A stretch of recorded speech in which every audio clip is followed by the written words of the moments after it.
Mr. Mayor, we're ready to go when you are.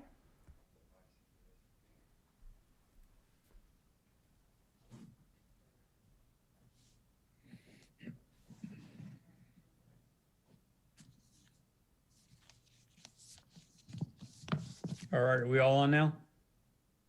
Yes, Mr. Mayor? Okay, this time we're going to call to order the meeting of Tuesday, January 19th, 2021. Before we move to closed session, City Attorney, do you have anything you want to say?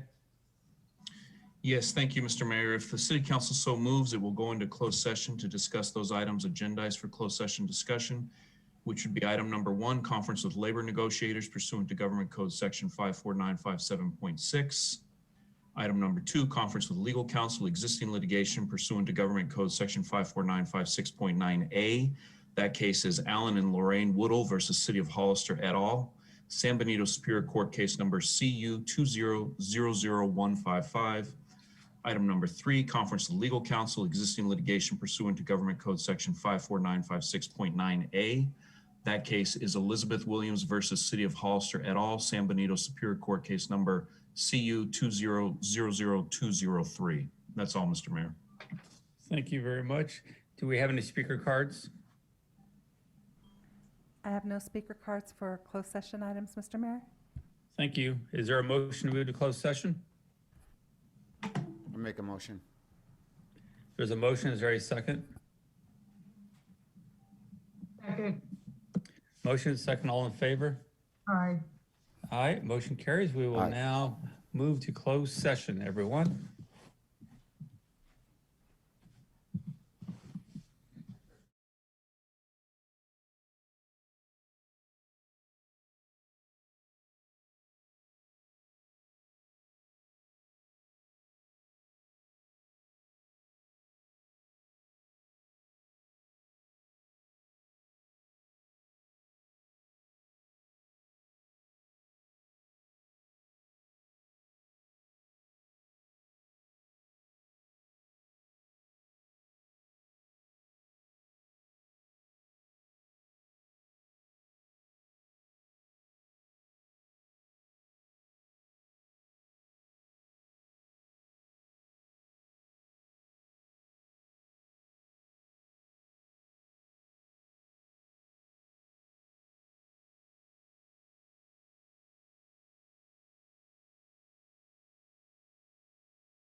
Sorry, I was muted. Yes, Mr. Mayor, we are Okay. ready to go. I kept looking at my mute button, it was on, it wasn't on, so I thought, oh, what's going on here? Are we all back? Yes, Mr. Mayor, we're ready to go. Okay, perfect. This time we're going to resume the meeting of January 19th, 2021. Councilmember Resendez, if you'll lead us in the Pledge of Allegiance, please. Yes, Mr. Mayor. Ready? Salute. I pledge allegiance to the flag of the United States of America and to the republic for which it stands, one nation, under God, indivisible, with liberty and justice for all. Thank you, sir. We will move to roll call Mayor Velazquez, here. Councilmember Perez, Present. Councilmember Resendez, Present. Councilmember Spencer, Present. and Councilmember Burns, Here. City Manager Miller, Present. City Attorney Epperson. Here. Thank you. The agenda for the City of Hollister City Council regular meeting of January 19th, 2021 was posted on the bulletin board on January 13th, 2021 at 4:50 p.m. per Government Code Section 54954.2. Thank you. Thank you very much. City Attorney, would you please report out from closed session? Thank you, Mr. Mayor. The City Council moved into closed session to discuss those items agendized for closed session discussion, which I read into the record before beginning closed session. Those items were discussed, direction was given to staff and negotiators, and the City Council adjourned from closed session at 6:23 p.m. Thank you, sir. Okay, now we're going to move to the election of the mayor pro tempore. I had someone ask me, how does this work? How does the vice mayor get chosen? It's basically historically been a very simple process. It goes in sequence from district to district to district. That way it's fair to everyone. Everyone gets to become the vice mayor, has a chance at it. No politics involved whatsoever. So it's been District 4, then it was District 3, now it would be District 2's turn. So I would like to nominate Councilmember Roland Resendez as the vice mayor for 2021, if there is a consensus with the council. I would like to nominate Tim Burns for vice mayor. There's Well- a motion on the floor. Point of order. Go ahead, sir. There's a motion on the floor. If this is something that we're voting on. Yeah, and I do want to say this, guys. I think in the past, we got off track early on this issue. And, you know, like we have to, with everything going on in our country right now, the one thing we don't need anymore is politicking for these things. Let's work together. We've been doing a sequence. We should be doing it to be fair to everyone and not be something where it becomes political again. Let's just see if we can start this year off right, work together as a team rather than jumping around and then having heated discussions. We don't want to go back there again. Those last 2 years, let's put those away and be done with it. So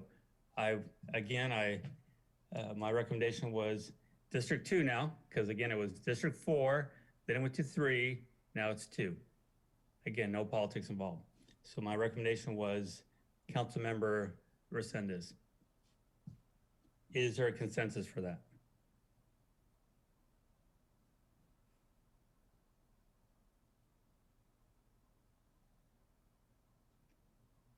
Is there no consensus for this? Point of order. Is this something that we're voting on, Mr. City Attorney? I believe it should be treated as a motion, yes. If that's the case, we have a motion on the floor, and I will, if you allow me to, sir, Yes, second sir. your motion. Thank you. Okay, there's a motion and a second. All in favor, can we have a roll call vote, please? Mayor Velazquez, Yes.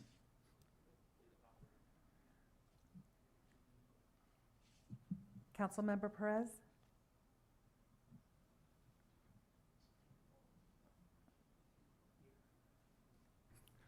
So, I didn't hear you. Who so, were you? so Who was next? I have questions. So I just vote, that's it right now? And if I can't ask my questions, then I have to say no. Go ahead, sir.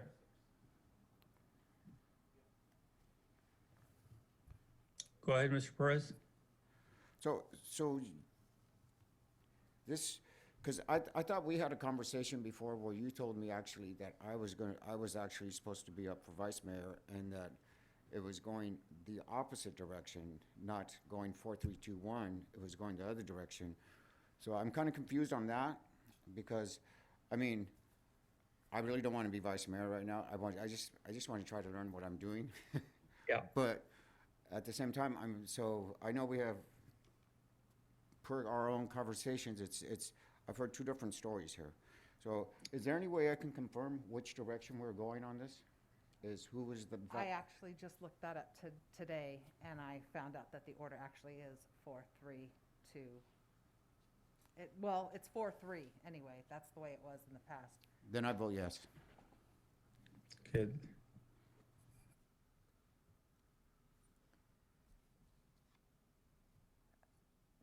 Councilmember Resendez? Yes. Councilmember Spencer? You're muted. Yeah. Councilmember Burns? Yes. All It's right. unanimous, passes. Thank you all. Appreciate that.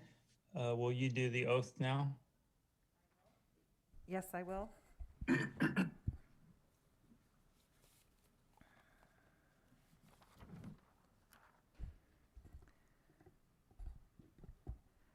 Councilmember Resendez, if you would please raise your right hand and repeat after me. I state your name, I, Roland Resendez, do solemnly swear do solemnly swear that I will support and defend to support and defend the Constitution of the United States the Constitution of the United States and the Constitution of the State of California and the Constitution of the State of California against all enemies, against all enemies, foreign and domestic, foreign and domestic, that I will bear true faith and allegiance and I will bear true faith and allegiance to the Constitution of the United States to the Constitution of the United States and the Constitution of the State of California, and the Constitution of the State of California, that I take this obligation freely and I take this obligation freely without any mental reservation without any mental reservation or purpose of evasion, or purpose of evasion, and that I will and that I will well and faithfully well and faithfully discharge the duties discharge the duties upon which I am about to enter. upon which I'm about to enter. Congratulations, Vice Mayor Resendez. Thank you. Congratulations, sir. Thank you. I Congratulations. appreciate all of us working together and looking forward to a year of progress here. We will now move to item A, the consent agenda. Are there any items council would like to pull?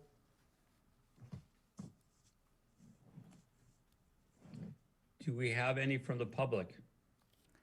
I have no items to be pulled from the public, Mr. Mayor. Okay, is there a motion? I'll move that we adopt the consent agenda as presented by staff, Mr. Mayor. Is there a second? Second. Motion and second, all in favor? Aye. All right, Aye. motion carries.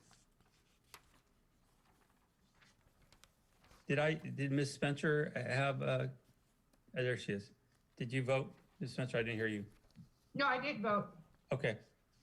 All right, Aye. so we're, yeah, thank you. Thank you.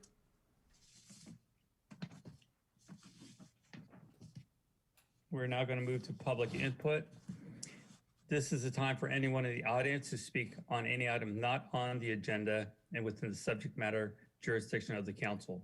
Speaker cards are available in the lobby and are to be completed and given to the city clerk before speaking.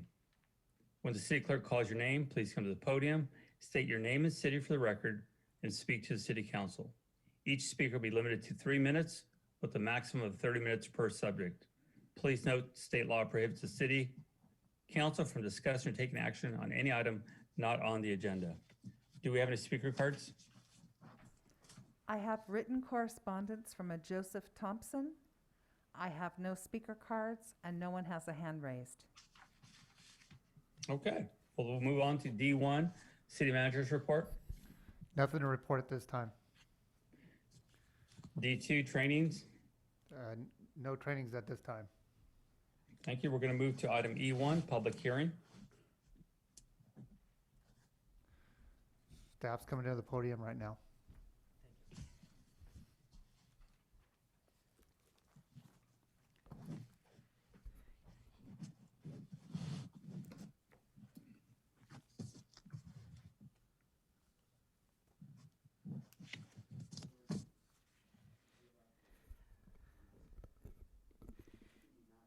Okay.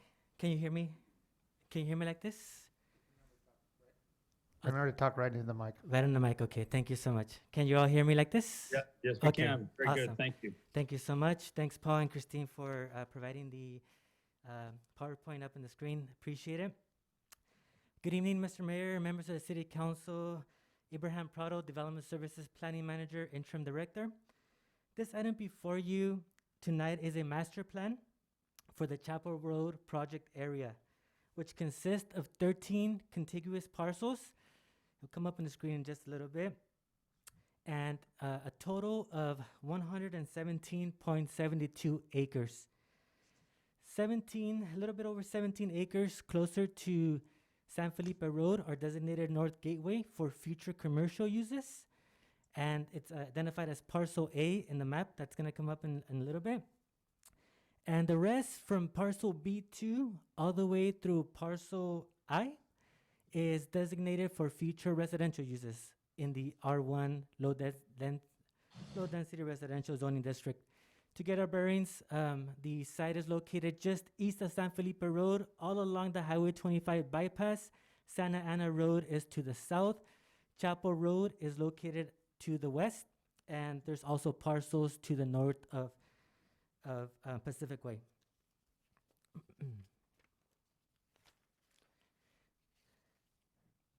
Do we have the clicker, or can I? Oh. Thank you. I'll make sure it's on right now. Thank you. Okay, awesome. Thank you so much. At his regular meeting, just to provide a little bit of history, at his regular meeting of June 18th, 2018, the City Council adopted an environmental impact report for the entire 117 acres. And that is pursuant to the California Environmental Quality Act. The project started around 2015. The EIR finalized and was adopted by the City Council approximately 3 years later, June 18, 2018. Subsequently, on August 6th, the City Council of 2018, the City Council adopted Ordinances 1157 through Ordinances 1168, adopting a pre-zone for each of the 13 parcels in the master plan. As indicated below, just recently, the majority of them were for low-density residential, and the parcel next to San Felipe, owned by Mr. Jose Villa, North Gateway Commercial.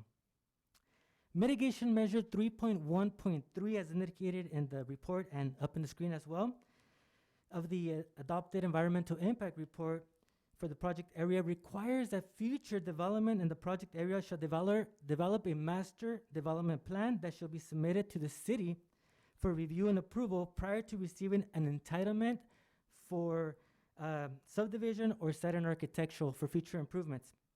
A master plan is a dynamic long-term planning document that provides a conceptual layout for future growth and development. As you can see here on the screen, out of the 13 parcels, even though all of them have been pre-zoned with the City of Hollister, not all of them have been annexed into the City of Hollister. Only the ones that have a star actually have been annexed into the City of Hollister. All the others remain status quo. When we were going through the process, the majority of the parcels, the property owners, basically decided that they wanted to continue status quo. A lot of them are farmers, ag production. They wanted to keep their use, and that's fine. That's perfectly fine. However, pending adoption of the master plan, such as if it's approved tonight, any future development would have to be consistent with the master plan and they would also have to follow the Hollister Municipal Code. So essentially only parcels 1, 2, 3, as identified on the map, have been annexed, and also parcel A, the commercial parcel, also has been annexed. And parcel C and D, they did not move forward by themselves. However, LAFCO determined that when they were reviewing 1, 2, and 3, they did not want to leave a gap in between, so then they automatically annexed C and D. They didn't want to leave what LAFCO calls a county island. So those are the only ones to date that have actually been annexed into the city of Hollister.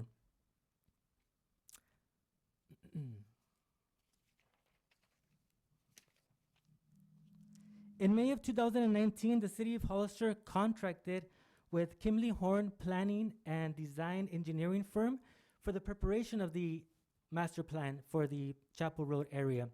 Approximately 5 months later, the city of Hollister had its master plan, and they had 2 public hearings, 2 with the Planning Commission, one in October of 2019, another in November of 2019, and subsequently in December of 2019, a 3rd public hearing with the City Council.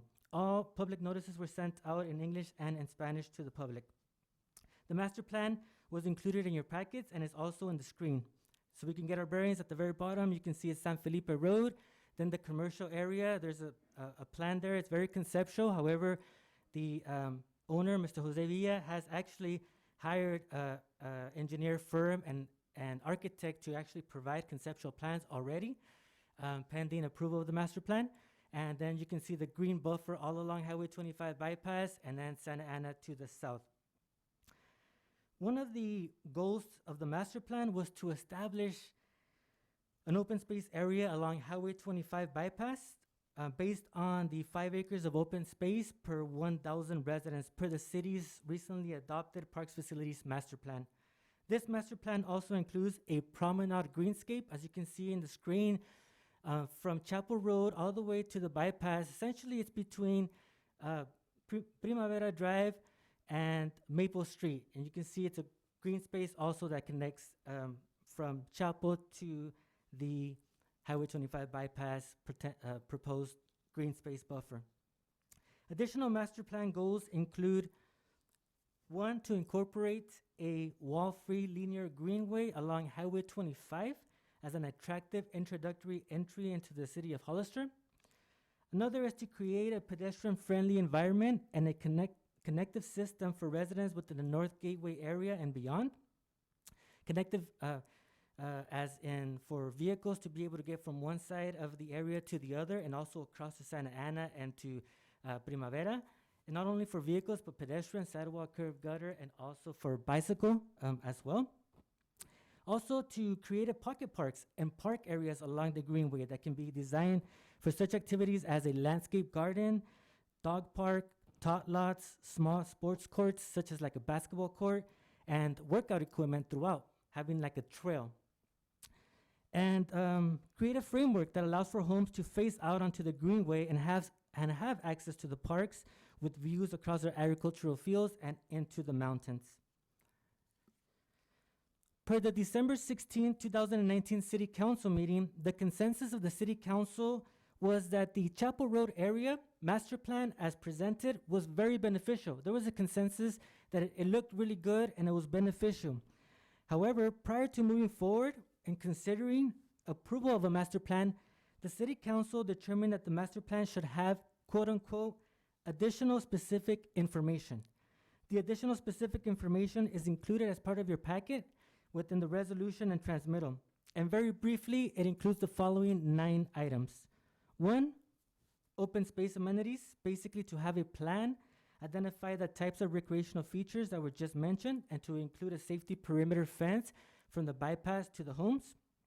2, to illustrate dedicated bike lanes, such as protected bike lanes and walking paths. 3, to include a landscape plan with types of trees proposed. 4, to have the applicants of the master plan analyze and prepare a feasibility study for the existing Rustic Street detention basin to see if it can serve as a dual-use park, not only as a detention basin, but also as a park. 5, include a homeowners association for future development within the master plan. 6, include a multifamily component into the master plan. 7, include an affordable housing requirement within the master plan. 8, include an infrastructure analysis of the entire master plan. And finally, number 9, that each future development within the master plan should include a specific development agreement for each parcel. That's summarizing the additional information as stated in your resolution per the December 16th, 2019 City Council meeting. So with that, all the information is within your packets, transmittal, and resolution. And with this, staff recommends that the City Council review the request, receive all written and oral testimony regarding the proposal, and 1, adopt Resolution 2021-7, approving the master plan and study area, land use and circulation map as the preferred design for the Chapel Road project area. 2, direct staff to work in collaboration with the city's consultant, Kimberly Horn, to prepare a scope of work, timeline, and not to exceed budget for the preparation of the Complete Streets Master Plan with the 9 additional items discussed, and to be paid for in full by the developer or property owners and not the city of Hollister. And finally, 3, direct staff to return to the council with the 9 additional items once the master plan is finalized for approval consideration. Thank you for your time. Are there any questions for staff at this time? Thank you. Any questions from council? I have a question. I Go have ahead, a sir. question. So when you're talking of this overpass as a walkway and pathway, is this going to be connected with any of our other future walkways and pathways? Good question, Councilmember Perez. So there is, in the map, you can see that there is discussions in regards to a potential overpass from Pacific Way onto over the Highway 25 bypass for, Abraham, if I can interrupt you for a quick second. yes. Sorry. No, that's fine. I do want to give you an update. The overpass project was taken off of the constrained list Yes. at COG. So that is not a project that is on the constrained list anymore and highly unlikely to happen. Thank you for that, Mr. Mayor. And so the additional information in regards to connectivity would be to make sure that all roads within the Chapel Road area are actually lead from one end to the other, future connectivity. So as to, we don't want, like, because there's 13 different parcels. So as we're developing each parcel by parcel, keep in mind that there are some that are agriculture and they did not want to be included. So if they continue to be agriculture, we would probably have roads that would lead or terminate at that agricultural field. And in the future, if they were to develop, then we would require extension of those roads to connect all the way from one end to the other, and then essentially across from Santa Ana and across Chapel Road as a requirement. There's a current policy with our general plan, our current general plan, that requires for that connectivity. Thank you. Thank you, Mr. Perez, and thank you, Mr. Mayor, for that update on the overpass. Very important piece there. Is there other questions from council? Actually, I had one more comment. Go ahead, sir. I really love the openness. I'm not one for the walls. I think Hollister it's an open community, and so any other projects that want to come up for the future, please keep in mind, I'm totally for open, being able to see our beautiful mountains, and this is a great community. Let's not put walls up. Thank you for that important comment, Councilmember Perez. Absolutely. Abraham, I do have some questions for you. You could help me out here. Sure. When we talked about the dedicated bike lanes, you did mention protect. So I want to make sure we're on the same page of what that means. Protected bike lanes. Yeah, so definitely, Mr. Mayor, thank you for that comment. So with the dedicated bike lanes, currently the city of Hollister has an adopted pedestrian bicycle master plan in collaboration between the city of Hollister, the county of San Benito, and San Benito County Council of Governments. And so we have identified areas within the city of Hollister that would require the different types of bicycle lanes. And so Therefore, we would want to make sure that we implement bicycle lanes within the future development of this master plan. And so, at this point, if it is the requirement of the city council to have specifically protected bicycle lanes, that is one thing that you can add or you can indicate, so that way when future development of any of these parcels are up for approval, that part of the master plan indicates that these bicycle lanes are protected. And by protected, it means that they're not necessarily there's not necessarily just a line on the road between the sidewalk and the road where bicycles can ride, but there's an actual either like a sidewalk or some type of buffer that actually separates completely the bicycle lane from the road. So that is something that the city council would like. That is definitely something that you can ask for and include for future development within this master plan. As mentioned, we follow the adopted master plan. We are currently going through an update of the general plan, and we're currently trying to work out policies with this update of the general plan.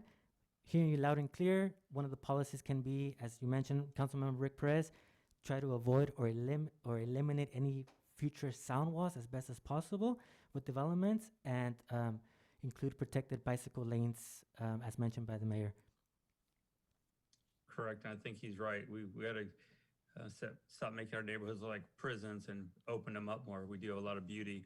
The next question I have for you is, I saw something stating that the lots fronting Santa Ana would have driveways fronting that. And I think that could be a problem with that street being so busy. Am I correct in what I read on that? So that is right now for the master plan. It is for consideration. If it is the desire of the city council to avoid any type of housing fronting Santa Ana Road, that is something that can definitely be included as part of your motion. When we look at development, we look at what types of roads we're facing. So if it's considered like an arterial road, like a main road, we definitely try to avoid any housing facing these roads, because generally these arterial roads are expected to receive a lot of traffic, and so we normally want houses facing more of the standard residential roads and not any of the arterial roads. I would have to confirm to see what type of road Santa Ana would be. I highly doubt that it's just a regular residential road. I think it would be more of an arterial type of road. And so to make it more of a secure future residential development where we would avoid any houses facing Santa Ana Road, that's something that we can definitely include as part of your motion if it's a desire of the council. Yeah, I just want to be careful. We had that happen over there in Buena Vista, and everybody thought it was a good idea at the time, but once the houses were built, those homeowners were scared to death that their kids were going to be killed there on Buena Vista with the speed of the traffic racing through there and trying to get out of their own homes. So Absolutely. I want to make sure we're aware of that. The next question I have for you is the park, the 7-acre park. I know there's going to be a review on the feasibility.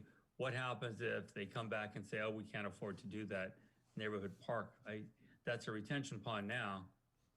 How does that, I mean, that would be a costly project. So how's that built into this whole master plan? That's a very good question, Mr. Mayor. So as you know, we have a recently adopted parks facility master plan that requires 5 acres of park space per every 1,000 residents. And so currently the buffer landscaped area along the Highway 25 bypass was drawn out and sketched and illustrated by Kimley Horn as trying to meet that 5 acres of land per every 1,000 residents.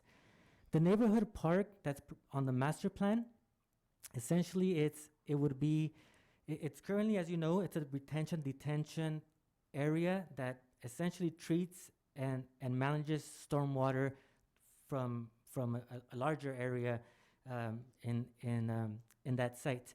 And so, to answer your question, if once the feasibility study occurs and it is determined that it's going to be very cost prohibitive and but it can be done, then at that point there can be various options. One being that it can be, for example, part of a City of Hollister capital improvements project, where it can have future development not only on the master plan area of this master plan area, but future development throughout the community, contribute their pro rata fair share onto the development of this park. There can be the potential of a benefit area that can be established for this, basically indicating that the first developer on the master plan would have to do the improvements, and then as development occurs throughout, they get their fair share back to the property owner who developed. There's various options. We can take a look at that. That's part of the feasibility study. That the feasibility study studies ways to be able to make this feasible or a reality if it's feasible to do. Yeah, and that's why I'm concerned. I want to make sure it's a reality if it's going to go there, or if not, have a design maybe at the end of the promenade or something for a community park where all the neighborhoods can go down, the kids can go use it. I just want a realistic park, a larger size park in the neighborhood. And I know the cost of trying to do the tanks underneath the it's pretty expensive. So I want to make sure that we're being realistic here and being fair all the way around, but also coming out with a very positive result by planning in the reality. My last question to you is the retail section of this. How do we break that away from this project so they can get going on that portion of it?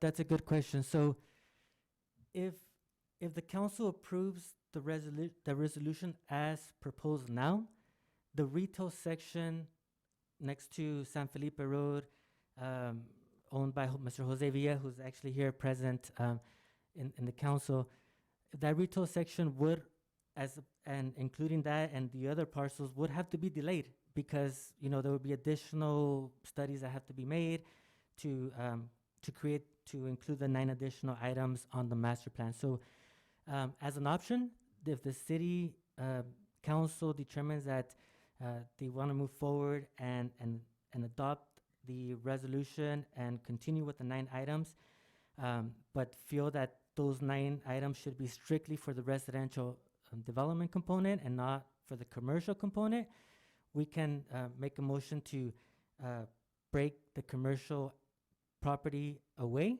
and we can work with our city attorney to see if, because it was included in the environmental impact report, to see if the environmental impact report would likely have to be amended, or if we can proceed with this project just as with the motion and approval by the city council separately.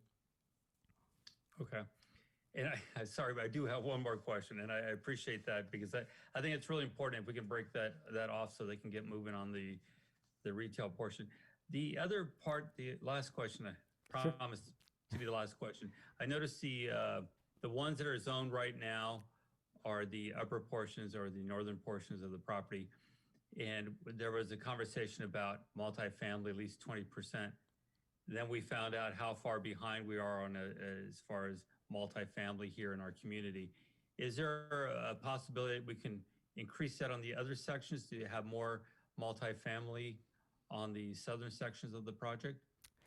Yes, to answer your question, Mr. Mayor, that is correct. We can do that various ways. I think the easiest, more straightforward way to do so right now would be when an application is being processed for tentative map, that a conditional use permit also be concurrently processed. The conditional use permit would allow for a multifamily component to be able to be included within the single family residential component, as long as as long as the density is being met. And by that, I mean that the low-density residential zoning district allows for up to 8 dwelling units per acre. And so therefore, the 100 acres of residential area there could potentially allow for up to 800 units. Because if there's 100 acres and the maximum is 8 units per acre, it could potentially allow for up to 800 units. However, once you start adding the roads, the parks, open space, sidewalk, curb, and gutter, realistically, you see more of a 6 units, 5 to 6 units per acre on average. However, with the conditional use permit, we can up it to 8 units and allow for sections of each parcel to have multifamily. That's how we've been doing it in the past. Okay, I appreciate that, and I do appreciate everybody's work on this. I was not in much support of this. As far as this project, I was not for it, but I'm glad to see a master plan that's making sense and making sure our community is taken care of on this, so we have some affordable housing being mixed in, retail, all the pieces we need. So I appreciate all the work everybody's put into this one. Thank you. Thank you. Any other questions from council? Sure, I'll go ahead. Go ahead, sir. I'm sorry, I'll come up with more questions the more we talk about it. But when you were talking about the Santa Ana Road and the driveways facing the traffic, or the frontage of the house being towards that road, isn't that more consistent with that whole neighborhood though, rather than putting it back? You're right, Councilmember Perez. As you know, if you drive by that area, there are homes on the southern part of Santa Ana that are facing Santa Ana Road. However, we've learned as we're progressing and looking at engineering documents that if the roads are to be created to have a heavier usage for vehicles, that really there should entries onto homes should be limited as best as possible. So just on the other side of the woods on Santa Ana, as you know, on the west side of Santa Ana, it's Buena Vista. Same road, just different name, as we have throughout the city of Hollister. One of the latest developments, Kuiper Homes, north of Buena Vista. As you can see, there's a sound wall there, eliminating any homes facing Buena Vista, because it is considered Buena Vista is considered a road where at this time, I mean, I've used it quite a bit when I used to live on Central, so it's not being used that much at this time, but eventually it is proposed to be an arterial road that connects to Highway 156. And so therefore, the reason for the sound wall, part of the reason for the sound wall for safety reasons. However, per your comment and per the city's direction, the hope is that future development would eliminate the sound wall and have a bigger setback. Yes. And yeah. Exactly. That's what I was thinking. Yeah. Thank you. You're welcome. Okay, any other questions or comments? I do have some questions, Mr. Mayor. Go ahead, sir. Abraham, can you explain, I know when I was newly on the council, I didn't understand like the density and the zoning. So can you explain what it's zoned for and what the density is, and how many, I think I heard you say it earlier, how many houses does that allow for if it was built out to capacity? Absolutely, Councilmember Sendes. Thank you for that question. So the general plan has designated the majority of this area, with the exception of Mr. Villa's property on the commercial property, to low density residential. And the number of units per acre that are allowed is up to 8 units per acre.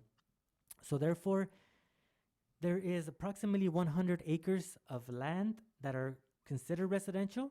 So therefore, the most units that can be placed on the residential area at 8 units per acre, being that there's 100 residential acres, is 800. However, we have to make room for roads, standard roads, connectivity, parks, open space. And so based on that, there's not going to be enough space potentially for 8 single-family homes per acre. So therefore, that number would likely be reduced. The number of single-family homes will be reduced, and the way that we've seen in the past is we normally see from 4 to 6, with the target number being at 6 units per acre for single-family homes. So with that range, we would see a potential once it's all built out. Say, for example, either if next year or 50 years down the road, some of these existing agricultural fields within decide to improve, and the existing zoning remains, we would see a full build out of, say, between 400 to 600 single family units. And the hope is to see either the rest being multifamily, or at least a good portion of the units being a multifamily. But with this zoning district, there cannot be more than 800 units within the 100 acres of the site, fully improved, like I said. And as I mentioned before, the majority of these parcels, the property owners did not really want to have anything to do at this time with this process. Okay, I do like that, how you said that we can increase it by putting multifamily, or how the mayor suggested that. But how do we secure that? How do we know for sure that we're not going to end up with, let's say, 800 single family homes here? What can we do to ensure the city's interest, that the burden of putting more houses here, or the benefit is going to outweigh the burden? Like, is there a way to really secure that? Absolutely, Councilmember Resendez. The best way to do so is to do a general plan amendment to the low density residential component to a higher density residential. And currently we are going through the update of the general plan. Most of these general plan amendments do require an environmental impact report of their own. And so with the update of the general plan, if we are considering some of these areas or the entire area to be higher, then it is a good opportunity at this time to consider a higher density and fold in the environmental review for the California Environmental Quality Act within the update of the general plan EIR. Okay, I like that, and I feel a little bit more secure with that. But as of right now, there's nothing that's really going to lock that in, so to speak, right? The master plan does require a multifamily component, so that would be something that would lock it in to make sure that we also have multifamily. Right here, it just indicates multifamily requirement. In the resolution, you would see that the discussion back in December 16, 2019, was that the City Council consider approximately 20% of the density to be of multifamily. Again, can you explain, I know it's in the report, but can you explain what Sure. can we do to ensure that these items are in fact met when they start developing? Sure. So the adoption of the master plan as presented is one way. Another way would be if, for example, the City Council decides to just, because originally the City Council was just going to consider the map as proposed, the land use design map without the 9 items. And so, say for example, if that were to be considered tonight, in order for the City Council to still try to ensure all the other 9 items, is to indicate that the master plan design would be approved as shown by Kimley Horn.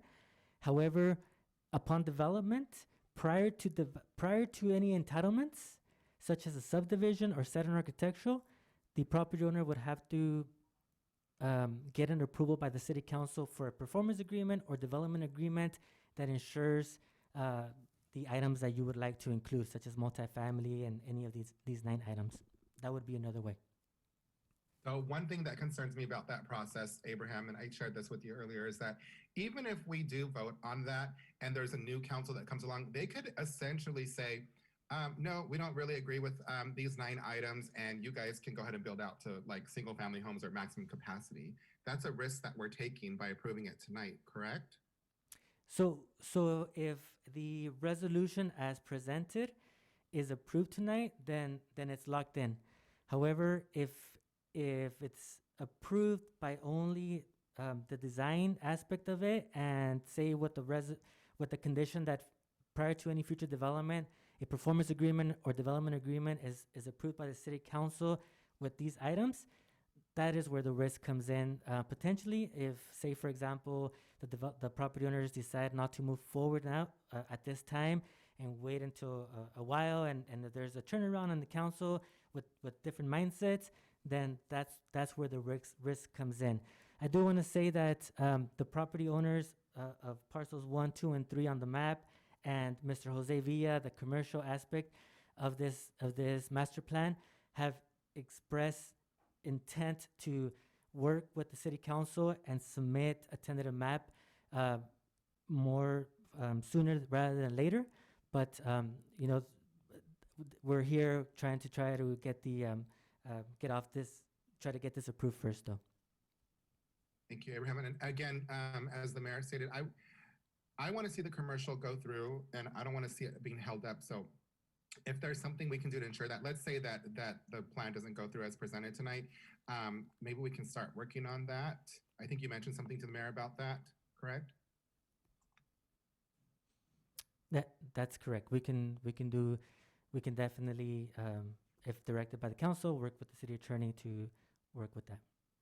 Okay, and then we could essentially change the zoning, like you said, through the general plan, correct? That is one option, absolutely, yes. Or an amendment to ensure that that density is going to be changed. That is one option, absolutely, Councilmember Okay, Rosales.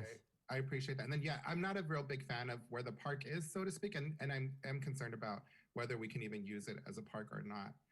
That's just personal preference. But I do want to say, aside from that, since I've been on the council, this is probably the best design that I've seen. You guys have done a really good job with it. I've never voted for a housing development since I've been here. When I first saw this, I liked it, but mostly because of the items that were brought up by the council. It seems like this is the direction we want to head in. It's the future of planning, and this is what we call quote unquote smart planning. So I really do want to say that I appreciate you and the developers for presenting this to here tonight. But I do still have a little bit of concerns, I'll be honest. Thank you. Thank you. A big thank you to the planning staff as well. Thank you. Okay, thank you. Any other questions or comments from council? Okay, at this time we're going to go ahead and open public hearing.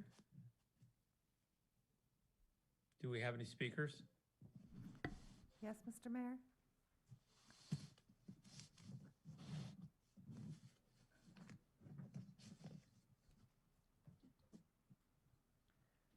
Tom Starwalt?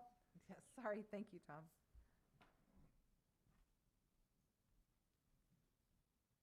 I have a lot of questions about what was just mentioned here.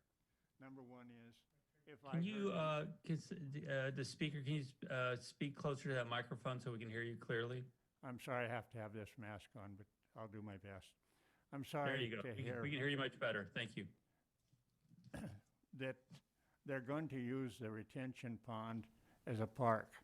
A retention pond is going to have a fence around it by the law, and it's not going to be used as a park. Don't buy that. You're buying a pig in the poke.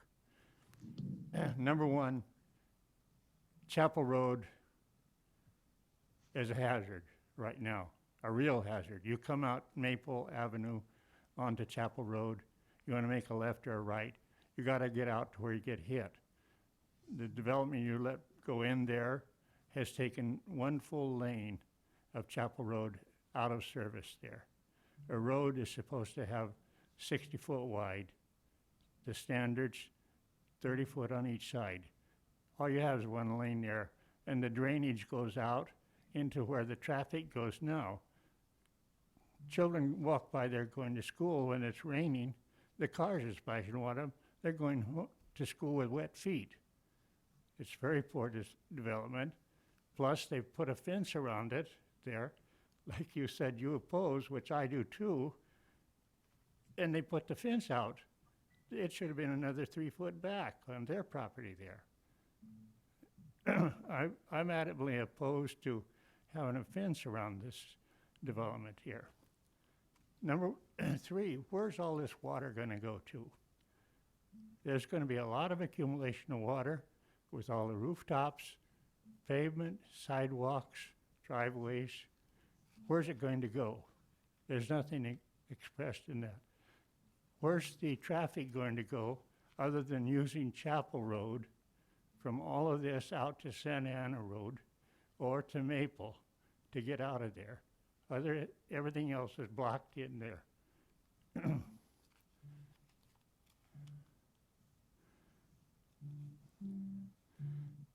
Homes don't pay for themselves. Farmland does pay for themselves. Homelands cost us, the city, money. Would you count all the police protection, fire protection, you add all those things up, homes do not pay for themselves. That covers it for me. Thank you. Thank you, sir. Thank you.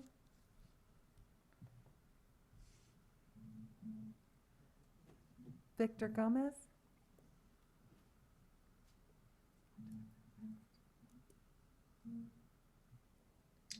Hi, Mr. Mayor, can you hear me? Yes, we can, sir.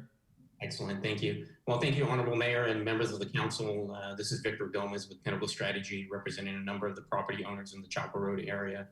Well, first we want to thank you and staff for all your work on getting us to this point. As you mentioned, Mr. Mayor, it's been a lengthy path, but I think it's resulted in a pretty successful design.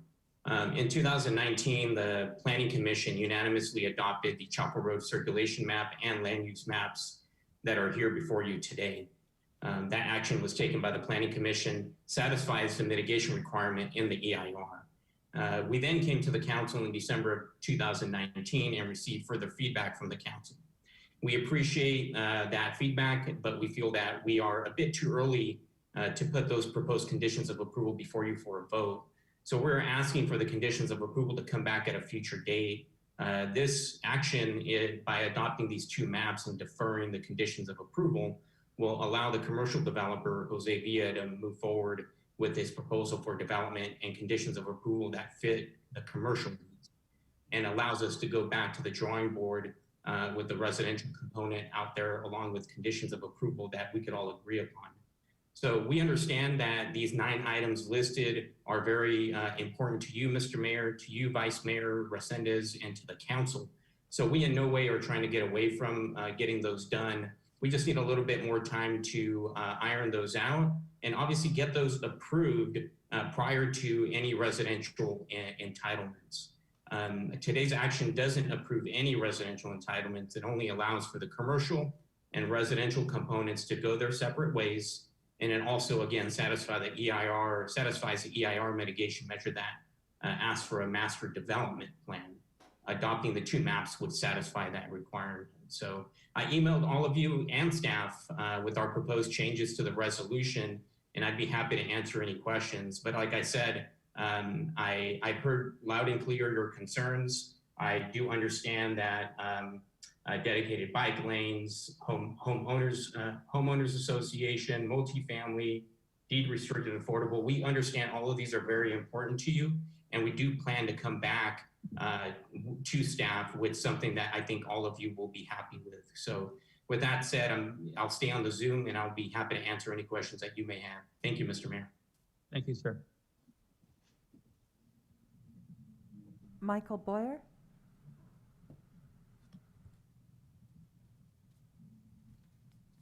Hello, I'm a resident at 259 San Juan Drive, and we moved here in 2016, and when we were consulting with our homeowners insurance about flood insurance, we were assured that we didn't have to worry about that because we sit a foot above the agricultural space there.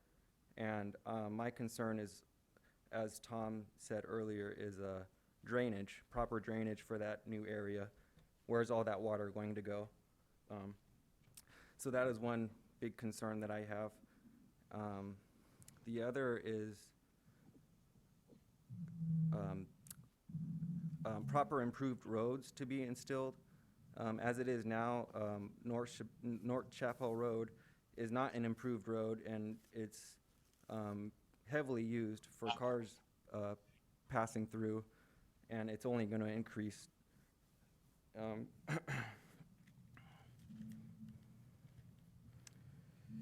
I'm also an advocate to not have it be a gated community or have any walls. I really like that idea, and I understand that the city is growing and developing and these things are going to happen, but I just hope that we can keep that open plan and not have it be a closed-off community where we can't enjoy the new development and sidewalks and parks. And I'm also concerned about the park being, serving a dual purpose as a park and as drainage. It doesn't seem sufficient or realistic. And we are in the fact that we're getting rid of an organic farm that's there now for retail goes against our agricultural heritage. So we have to keep in mind these things. That's all. Thank you. Thank you, sir. I have no more speakers, Mr. Mayor. Thank you. This time we will close the public hearing. Come back to the council members for any other comments. Mr. Mayor, members of the council, would you like staff to address some of these questions that were provided? Yes, absolutely, sir. Thank you. Thank you for that. So, Mr. Tom, Mr. Michael, thank you for your comments, and Victor as well. Thank you so much. We heard that the retention pond as a park really is not feasible. You know, I understand that right now is being used as a stormwater management. The idea behind looking into it for potential dual use, such as some of these other cities like Morgan Hill, they have their large areas that are for stormwater management, but they have soccer fields as well. That's an idea to see if we can potentially make it feasible for them. The payment of that, like you mentioned, Mr. Mayor, would probably be very, very expensive, and so not sure if it's just going to be something that the property owners within the master plan would be able to put in their prorated share, including the buffer along the Highway 25 bypass. There's what's called the Quimby Act, which requires that developers only pay their fair share and should not go above and beyond. So the feasibility study, whether it be through this master plan or if it's something that the city wants to take, such as a capital improvements project, can be done and potentially see if we can do something greater with it in the future. At this point, it was just indicated as part of your December 16, 2019 meeting to include it as part of the master plan to see if it's feasible to even do that. So that's on regards to the retention pond. Chapel Road as a hazard. Mr. Abraham, before you leave that part, Sure. is the storm flow from the new development going to that retention pond, or where would that go? So we're clear on that. So we're clear on that. I'm glad you brought that up.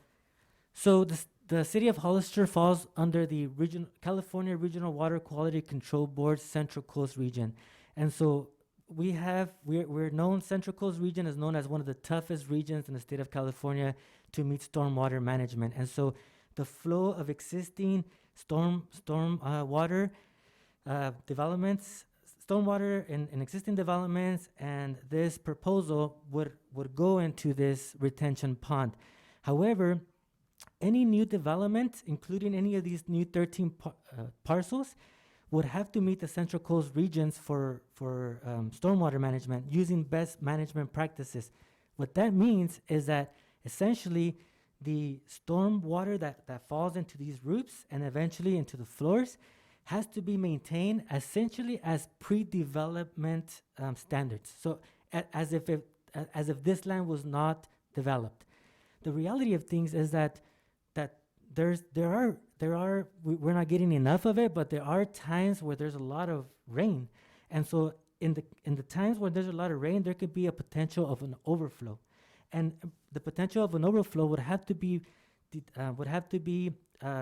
caught by infrastructure on the public right-of-way, which is why we have an impact fee to make sure that stormwater impact fee to make sure that we size up future infrastructure or create new infrastructure to treat stormwater management that overflows from the site, essentially to avoid any type of flooding issues in the vicinity in the future. Did that answer your question more or less, Mr. Mayor? Yeah, just for the public, so they're kind of clear. I know what you're saying, the 100-year plan and all that. So you're saying it would, the stormwater would flow off to the sides first, and from that point, if you had the storms, where would that flow go from there? To the existing retention pond or? To the existing retention pond and future infrastructure along the roads that would allow for the drainage to be taken and processed. And I think that area leads to Santa Ana Creek eventually once it's So cleaned. the surrounding area of the development would be designed for the 100-year. Absolutely. You Okay. got it. Yeah, that way the public understands, because the gentleman, I don't know if his name was Mr. Flores, good question. They don't want their neighborhoods being flooded. Yeah. For people to understand how the laws work now, that we have to design to the 100-year plan. Absolutely, and that would come at tentative map stage. Any of these new developments that come in would have to meet those requirements at working with the engineering department to make sure that all of that has been met. And we have to report to the State Regional Water Quality Control Board in a monthly basis of everything that we're doing, and they're making sure that we're following those requirements. Thank you, Mr. Mayor and Council, for that. Chapel Road as a hazard, loud and clear. Thank you for bringing that up. It's very important. As a condition of approval, one of the things that we can do is that before any future development within the master plan in Chapel Road, we can do a supplemental traffic analysis to look at all the potential impacts that any future development within Chapel Road can have, and look at potentially vehicles coming in and out from Santa Ana. More than likely, it wouldn't be per house, but we would at least probably want to make sure that there is one driveway that goes in and have access to future roads, possibly.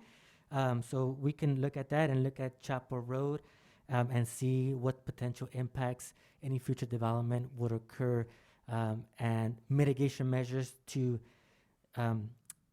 basically mitigate any potential impacts to less than significant for that. In regards to, so that was retention ponds, Chapel Road as a hazard. We'll look at the roads, make sure that they meet the minimum requirements, sidewalk, curb, and gutter, the minimum requirements for the road width on each way, north and south, on Chapel Road, east and west on Santa Ana. Stormwater we addressed, and the traffic we addressed as well. Can you address the comment about not voting for those 9 conditions at this time? Yes, so regarding the item of not voting for the 9 conditions at this time, essentially, this is how it originally came before the City Council in December of 2019. And as I mentioned, the council at that time, when it was presented, it was a full council. The majority of the council members here were there, if I'm not mistaken. And we also had council member Margie Richmond, may God rest his soul, and Carol Lenore as well. And the consensus was essentially that it was beneficial, that it was a good plan, but they wanted to add these 9 items. At this point, if the council does decide to adopt the master plan without the 9 items as requested by Mr. Gomez and come back with the 9 items at a later time, then essentially that would meet the environmental impact report condition. That would meet it. And so we would just want to make sure that if you as a council want those 9 items to be addressed, that as it comes in at a later time, that prior to any entitlement for future development, that those items are addressed with you as with the City Council, and that's one way that we can address them. By doing that, that does essentially allow for Mr. Villa in the commercial piece to finalize and to submit to the City of Hollister, because it's annexed already. However, at this point, you can indicate that if you want Mr. Villa's, if you want the developers to come in and include the 9 additional items, realistically, these 9 additional items are mainly for the residential aspect of it, the affordable housing, the multifamily.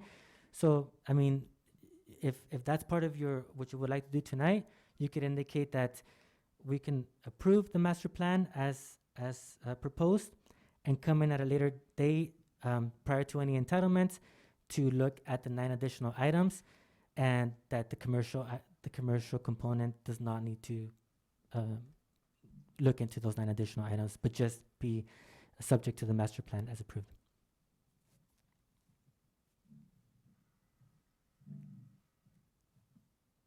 Okay, any questions from council? Actually, I have I just wanted to say I appreciate you, Mr. Tom, and Mr. Mike. You know, I can feel your heart from here talking about the farm, the land, and it's going to houses.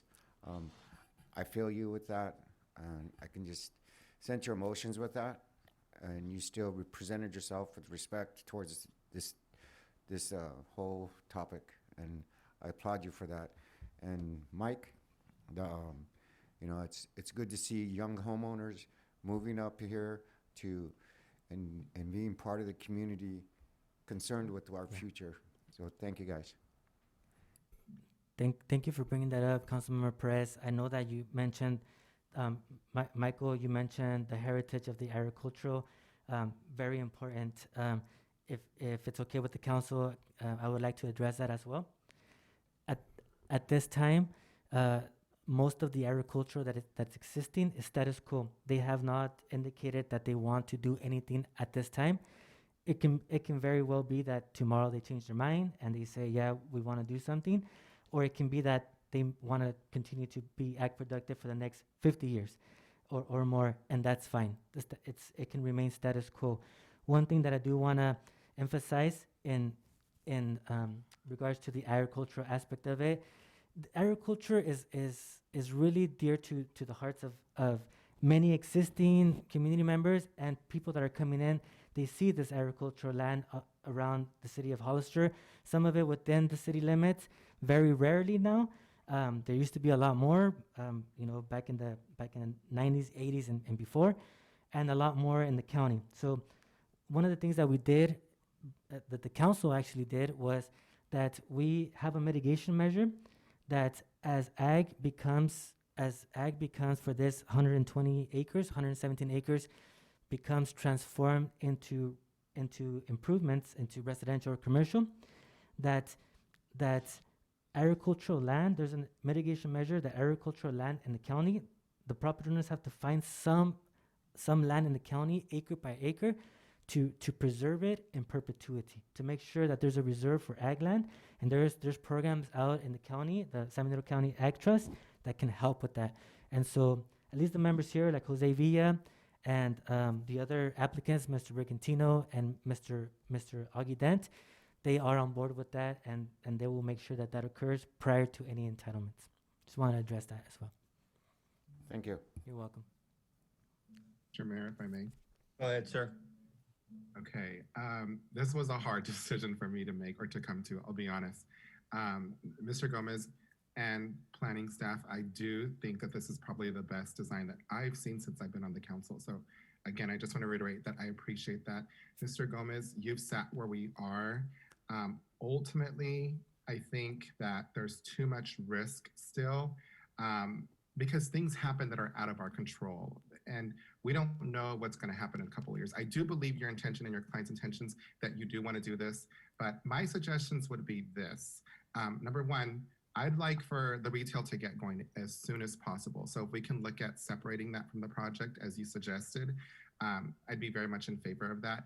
And then just to ensure that we have a balanced density design and that we're for sure going to have balanced growth there, I'd like for it to come back for a general plan amendment to rezone it ASAP. I'm totally in favor of that. But as presented tonight, I think that there's still some risk. And what I mean by that is if the majority of the council does move forward and approve it, that's fine. I would highly suggest that you don't detach the development agreement from how it's presented, because that is not going to allow for, it could potentially not allow for the 9 items to be met. And even if you do approve it tonight with that, it still might not get done. If something happens and they come to an entirely new council, it still might not get done. So those are my concerns. And then lastly, if it is approved tonight, Abraham, you suggested some open space amenities. I would suggest that that's also included in it. But as it stands tonight, I would probably not support it. I'm sorry. I'd like for it to come back ASAP for those things that I had suggested. Thank you so much. Those are my comments. Okay, any other comments from council? So it sounds like we have the different options we were talked about here. Both options, whether we approve it with the 9 conditions or don't approve it with the 9 conditions, it could be the commercial part could be separated out. Is that correct? If with the request by the council, we can work with the city attorney to see what measures can be taken to separate it from the master plan area. That's correct, Mr. Mayor.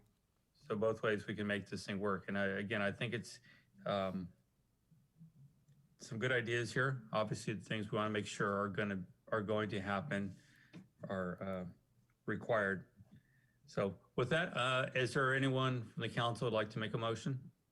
I would like to make a motion to review the applicant's request, receive all written and oral testimony regarding the proposal, and adopt Exhibit A, Chapel Road Master Development Plan and Study Area Land Use and Circulation Map as the preferred design alternative for the Chapel Road project area, satisfying mitigation measure 3.1.3 of the environmental impact report for the Chapel Road area, and adopt resolution 2021-7, removing the language regarding conditions of approval for both the residential and commercial development standards and requirements, deferring those to a future date prior to approval of any vesting tentative maps. In addition, I would like these requests to be made to the resolution so it complies with the motion.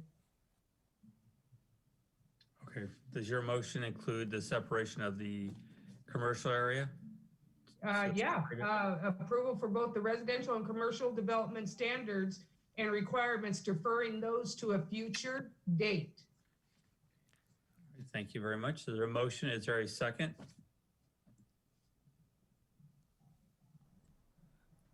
Second. There is a second I heard. Yes, Tim Burns. Okay, Mr. Burns, thank you. There's a motion and a second. If we could have a roll call vote on this so we know. Mayor Velazquez, No. Councilmember Perez, Yes. Vice Mayor Resendez, No. Councilmember Spencer, Yes. Councilmember Burns, Yes. and the motion passes with a 3-2 vote. Motion carries, and I think either way, guys, this was a good conversation and well done. Either way, we're gonna be doing this, so let's just stay on top of it. Thank you all. We're gonna move to item F1.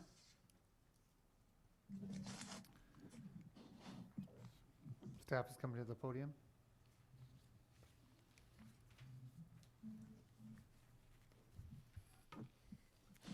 Good evening, council members and city mayor. My name is Henry Gonzalez, an intern public works director. I'm up here tonight to ask for seeking authorization to issue an RFP for tree trimming and related services due to the contract with Great West Coast Arborists ending June 30th of this year. So, also, Mayor, if I can add. So, Go ahead, sir. So, I mean, we are bringing this together to count. Whoops. I'm just reminding, yeah. Oh, sorry. Sorry, Christine was waiting, so I just want to make sure. So, we do have the end of the June 30th when this contract ends. I mean, we are bringing it to start the process early so that if the project or the contract ended and we could change seamlessly. In the past, we've done 3 years. They do a third of the city every year, and approximately about $300,000 a year. One consideration is that we can look into a tree policy for the residential area or landowners. and look at alternatives to use that 300,000 towards maybe incentive for the public to take care of the trees. Because we do have, Henry can confirm or deny, we do get a lot of tree complaints with roots. Some of the older trees that were planted within the city have caused sidewalks to uproot or to go under fences. And so this would, if council gave us direction to, like say, either go to RFP or maybe come up with a tree policy that maybe allow the property owners to change out the trees. Just, we're looking for direction. That's it, Mayor. Thank you. Anybody have any questions? Yes, Mayor. Tim Burns. Go ahead, sir. Thank you. City Manager, could we not do both simultaneously, and that way we'd be prepared to make an award if we don't have a policy in place that would award homeowners for maintaining their trees? Yeah, we could do that. Thank you, sir. We would just let the people that are bidding be aware that that is a possibility, that we would come up with a different direction. Thank you. Yeah, the question I had, I know the contract we had in the past, it seemed like there were trees that were never trimmed. There's several in the downtown area that just seem way overgrown. And how were we really watching over all this? Because some of them looked like they were not cut in years. And we started seeing a lot of the problems with those. So how did we watch over this? So we actually have software that is tracking every tree that we trim or cut down. That's available to you if you want to see that. It's very detailed of every tree that's been trimmed, touched for any reason, bush. It's a very large program. Yeah, it was a very big program. And I actually agree with Mr. Burns as far as moving simultaneous some of these ideas, see how we can give the ownership back to the residents that own the property there, and at the same time find a company that can do this project. Or would it be better to have a few companies and split that? Or were they able to handle it pretty well? What was your view on that? They've done a very good job. If it wasn't for them taking care of the trees currently, we'd be out there picking up leaves probably all year round, and not just the 4 months that we do. Okay. Any other questions or comments from council? No? Do we have any speaker cards? Well, actually, can we, is it possible to, the data you said, because I have a few residents that are complaining over on 4th Street near Mapleton. Mm-hmm. You know, they were complaining about, they only went part of the way down the street and stuff. And I know sometimes, you know, you're dealing with a lot of trees and you miss a tree. It happens. We are human. But I'd really like to see something done with the, as far as the ownership or the residents taking control of their own trees. And maybe even when they remove a tree and to replace it, maybe even the city can work something in so we can help them, guide them on what to put in, but also to help them to pay for it, since it is our community. Yeah, I mean, we do have a tree planting list that, or authorization list to prevent the trees that the roots spread across the, like through the sidewalks and things like that. But yourself or a citizen can request that information and we'll get it to them. Okay. We would be happy. Thank you. Okay, any other questions or comments? Mayor Tim Burns, one more, please. Yes, sir.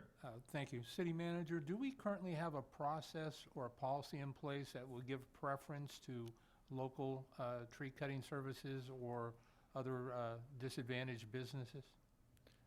No, not at this time. I mean, we do, yeah, not for services, sorry. Thank you. That's something I would really like to look at as well.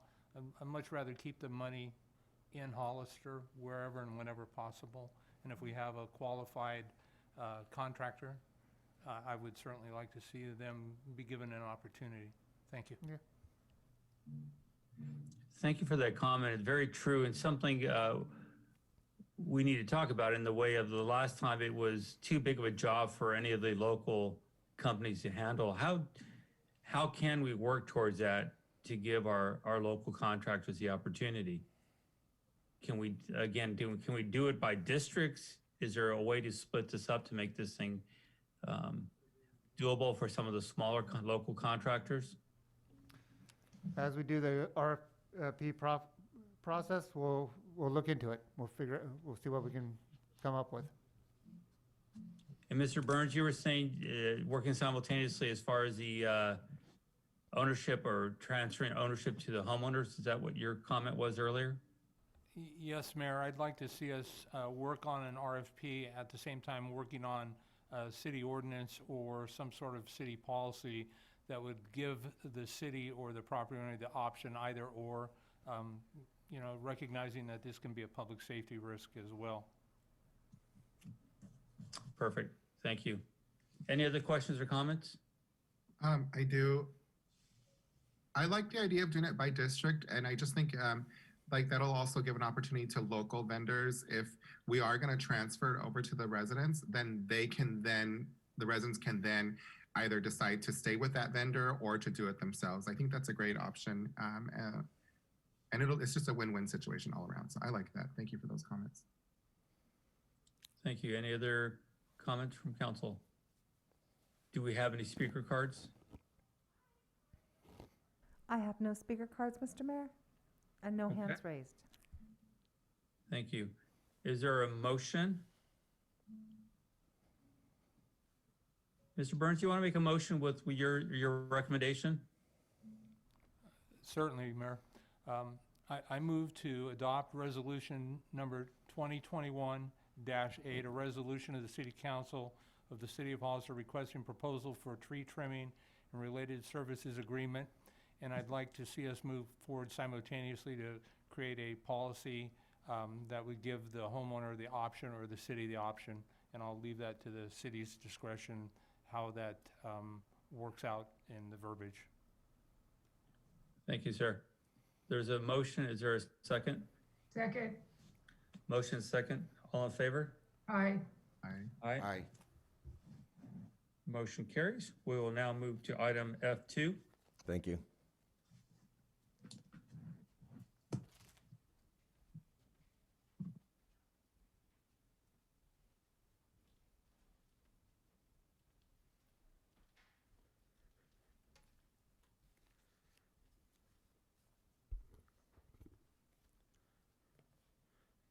Mr. Mayor and fellow council members, can you hear me? Yes, sir. Oh, yes, sir. Okay, this is Charlie, your fire marshal. Back in, after the tragic 2016 Ghost Ship fire in Oakland that killed 36 people, Senator Jerry Hill introduced Senate Bill 1205, the Fire Protection Services Compliance Reporting. The bill was passed and Section 13146.4 was added to the State Health and Safety Code last year. California Health and Safety Code Section 13146.4 was added to the 218 and became effective September 27, 2018. California Health and Safety Code Sections 13146 and 13146.3 requires all fire departments, including the Hollister Fire Department, that provide fire protection services to perform annual inspections in every building used as a public or private school, hotel, motel, lodging house, apartment house, and certain residential care facilities for compliance with building standards as provided. California Health and Safety Code Section 13146.2 requires all fire departments, including the Hollister Fire Department, that provide fire protection services to report annually to its administering authority on its compliance with the sections. So it took us a while to get going with this. Basically what it's coming back to, the last 2 years we're reporting back on what we did. The first year we didn't get to it. Last year we did get to it, but we did the inspections, but we didn't adopt them.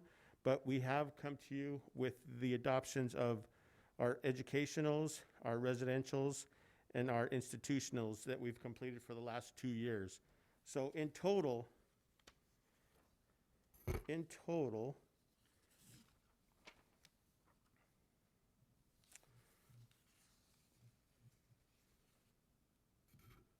for the city of Hollister, we completed 948 of the inspections that were mandated. And the list is fluent, so it's still growing. So we're working with the assessor's office to find out all of these occupancies that we're getting them. So we're going off certain lists but as we're looking at this list, we're finding more of them. So we have to make sure that we find all the daycare facilities, your labor camps, your housing, your halfway houses and stuff like that. So just for us, we've completed 948 of them. And the reason is, when the ghost ship fire happened, everybody was pointing the fingers. Everyone said, we did this, we told them about that, we told them about this. And when it came down to it, they held everybody accountable. So what they said is, you guys need to go report and let your council members, your supervisors know why you either completed it or you didn't complete it. Because if you didn't complete it, at least that means we're coming to you and saying, we can't complete it because we didn't have the tools to complete it, or we did complete it because we did. So if we don't have the tools that we need to do it, then we need to come to you and say, hey, this is what we need. So that way, when it comes down to it and something does happen, there's someone to place blame on it, either for the compliance or that. But if everybody's done everything right, then we got 100% of the inspections completed. So in both years, though, we did complete. Last year, so I'm bringing you the last 2 years, 19 and 20. And in 19, we completed 367 out of 369. The only two that we did miss from our list was the jails, because the jails are done every 2 years, so jail and juvenile hall. But as of this year, because we did grow a little bit, we did 371 of 371. So we've completed those inspections, and we're in the process of mailing them out. So we're going to start working on that. So we completed them before the year. Thank you. It was rough. I've seen a few of you out there while we were completing them to get them done. And we will be coming to you for some more inspectors. We just need to get through this COVID right now. And then once we all get through this, then we'll come back to be able to, because there is cost recovery that can be associated with this. And just for an example, this year alone, I've completed over 1,443 inspections. And on those, there could be cost recovery for each one of them. So, and as of right now, we're looking at $198,000 that the Hollister Fire Department has brought in this year. So we're looking at bringing in over $400,000 this fiscal year just from the fire department alone, collecting on fees, plan checks, and inspections. And we haven't even hit all the hotels. So once we start doing cost recovery for that, once we get the personnel and staffing, we can start being a lot more proactive. Any questions? Excellent. Thank you, Mr. Waddell. Any questions from council? Do we have any speaker cards? I have no speaker cards, Mr. Mayor. Thank you. Is there a motion? I move that we adopt resolution number 2021-9. There's a motion. Is there a second? Second. Motion and a second. All in favor? Aye. Aye. Aye. Motion carries. We will now move. Thank you very much. We'll now move to item F3. Good evening, Mayor, council members. Item F3 is a resolution for City Council to allow the Hollister Fire Department to apply for a California of Office Traffic and Safety Grant, OTS Grant 2022. This grant entails a regional purchase, not only just with the Hollister Fire Department, but with the state agency also, CAL FIRE, to purchase equipment for vehicle accidents, the newest and latest equipment, so we can address and respond to the growing vehicle accidents that we have in and around the city of Hollister. So staff recommends that the City Council adopt a resolution authorizing the Hollister Fire Department to apply for the California Office of Traffic and Safety Grant 2022 for emergency medical services, regional crash response, and extrication improvement. Any questions at this time? Any questions from council? Just a quick comment, Mr. Mayor. Go ahead, sir. I just want to point out that I appreciate you including the matching amount of the fiscal impact of the report. Thank you for that. It's always helpful. Yes, sir. Thank you, sir. Do we have any speaker cards on this item? I have no speaker cards, Mr. Mayor. Thank you. Is there a motion? I make a motion, we accept resolution 2020-10 Yes. Yes.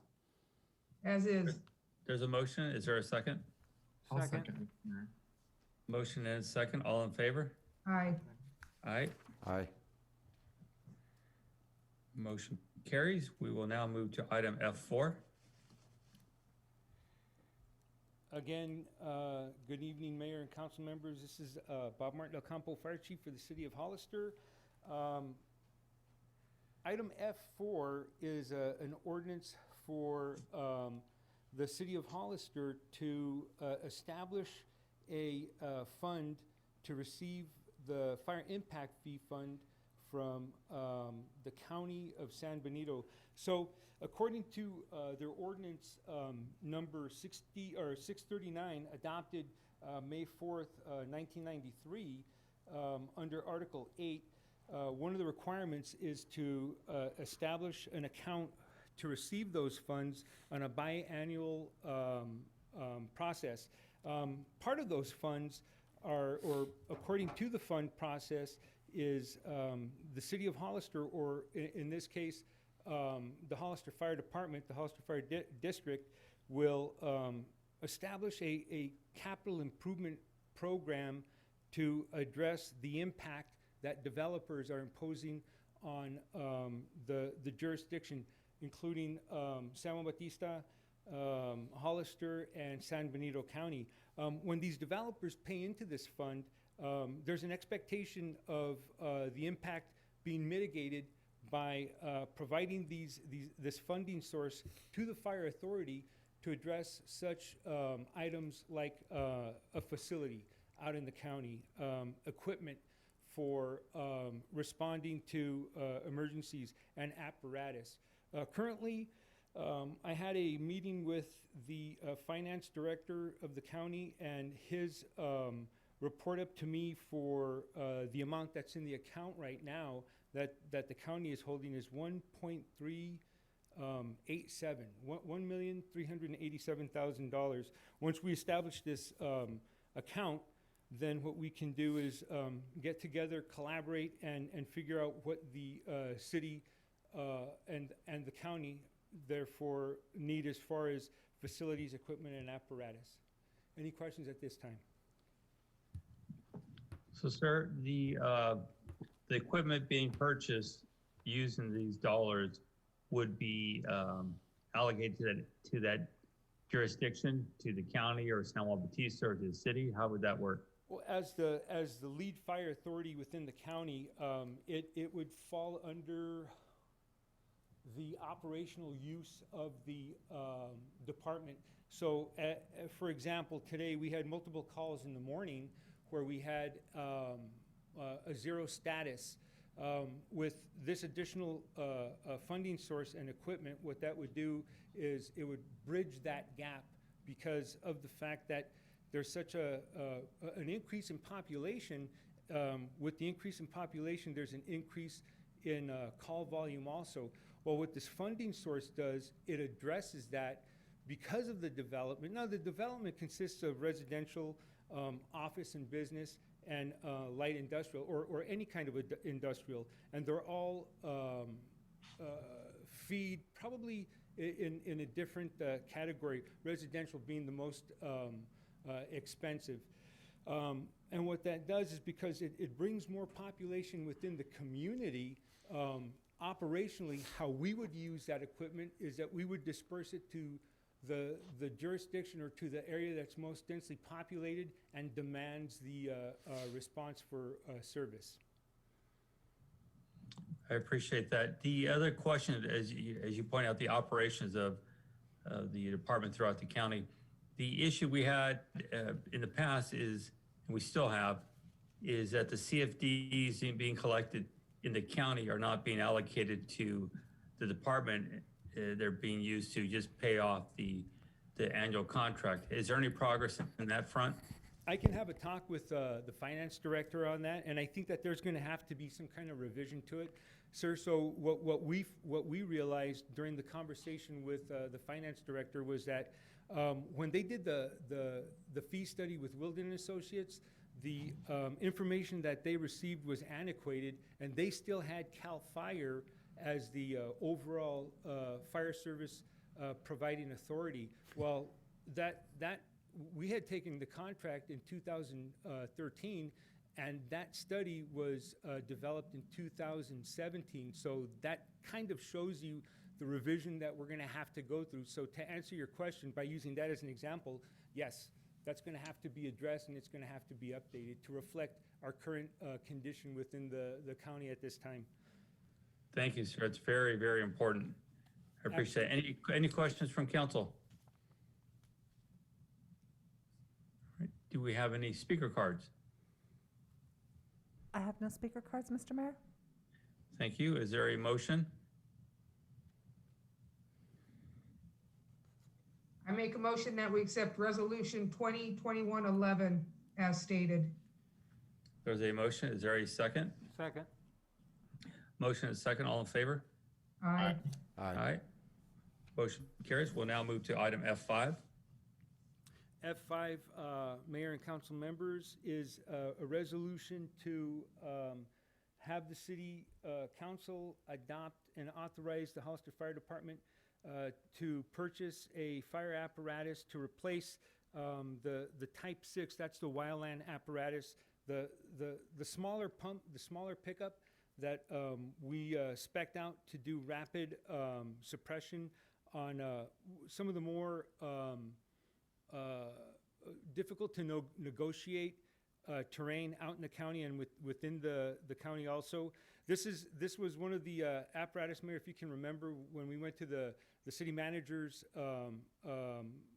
symposium, that these apparatus are only $5 a mile when they go down the road, as opposed to the $15 a mile, the much bigger equipment. Well, this piece of equipment was involved in an incident, was involved in a collision in 2018. We received the funds to replace it, and we're just requesting permission to replace the vehicle at this time. All right, thank you. Is there any questions on this item? Yes, Mayor. Tim Burns. Go ahead, sir. Thank you, sir. Chief, assuming we are not unfortunate enough to be involved in another collision, what can we expect the life of this vehicle to be? You know what? That's a good question.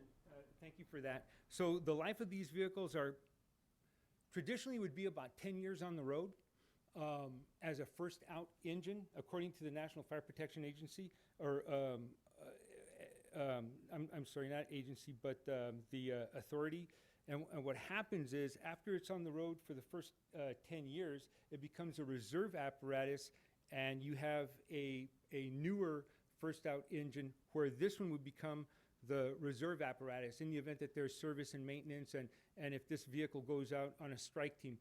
So the life totality of it is about 20 years. So we're expecting about a 20-year service in this vehicle. Thank you, Chief. Yes. Thank you. Any other questions? Do we have any speaker cards? I have no speaker cards, Mr. Mayor. Thank you. Is there a motion? So moved. Move to approve Resolution 2021-12 as proposed. There's a motion. Is there a second? Second. Motion is second. All in favor? Aye. Aye. Aye. Motion carries. We will now move to item F6. Mayor, council members, F6 is the request for council to approve or to authorize the Hollister Fire Department to purchase fire apparatus vehicles as outlined in the signed contract that was negotiated between San Benito County and the City of Hollister in 2018. We're coming to you here in 2020 because in 2018 we needed the time to spec out the apparatus that was going to be more conducive to the environment that we're working in.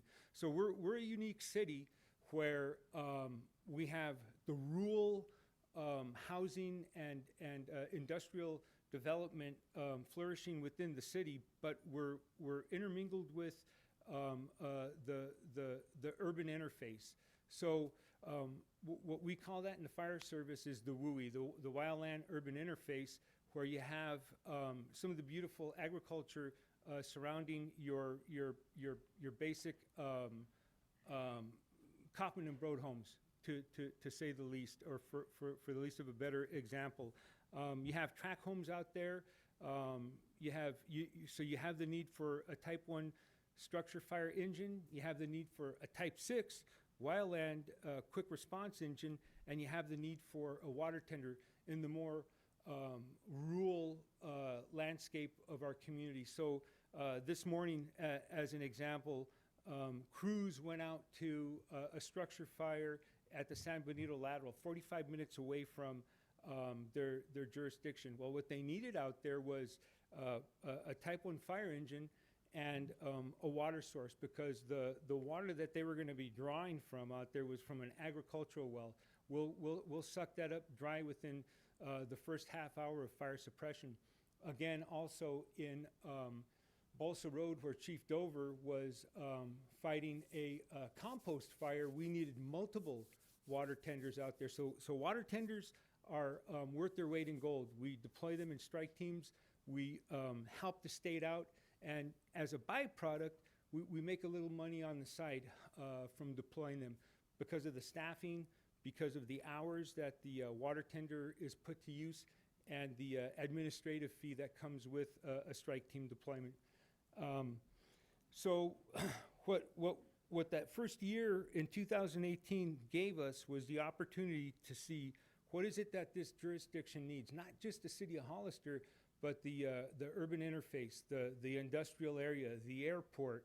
And we were able to come up with 3 very tactful and operational pieces of equipment. And it was the Type 1, a Type 3, and an off-road water tender, where the Type 3 is a little bigger piece of equipment that will provide, yeah, I got it right here, thank you, Chris, which will provide off-road wildland firefighting in a more heavier campaign fire, where the Type 6 is a quick attack. It'll knock it out, you know, as our tactics and strategies prove. Ooh, this is already moving without me. So if you look at the PowerPoint presentation that we provided you, this is what we're going to be purchasing with the money that the county provides us for. I was trying to back it up. There it is. Now it's on. Okay. So what we're coming to you with is, I know you see the fiscal impact, the final impact of $2 million. We've been collecting on the county's fire contract for the past 2 years. If you see in the packet here, we have a very,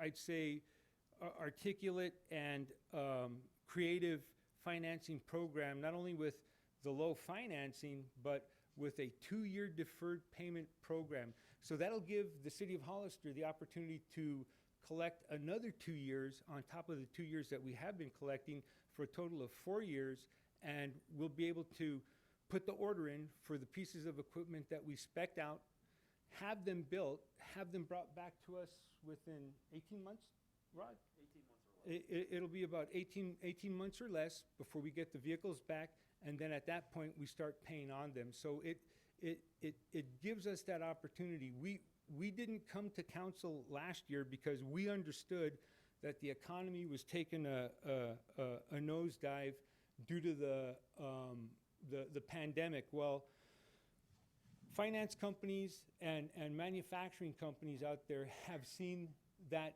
economic downfall also, and have provided us products to be able to meet the demand and the need for agencies like ours who at times got hit hard with the economic downfall. So coming to you with this, I had Chief Dover, who's my logistics chief and is in charge of the fleet, speak with the manufacturer and some of the finance companies that they deal with, and he's come up with several options of how to purchase these vehicles with the lower financing and the 24-month deferred payment program. I got to laugh because I sound like a used car salesman right now. This is not something that's in my wheelhouse, but I'm trying to do the best I can.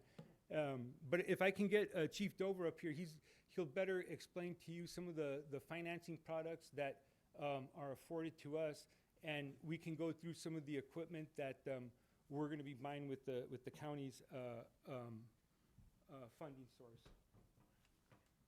Is there any questions for me at this time?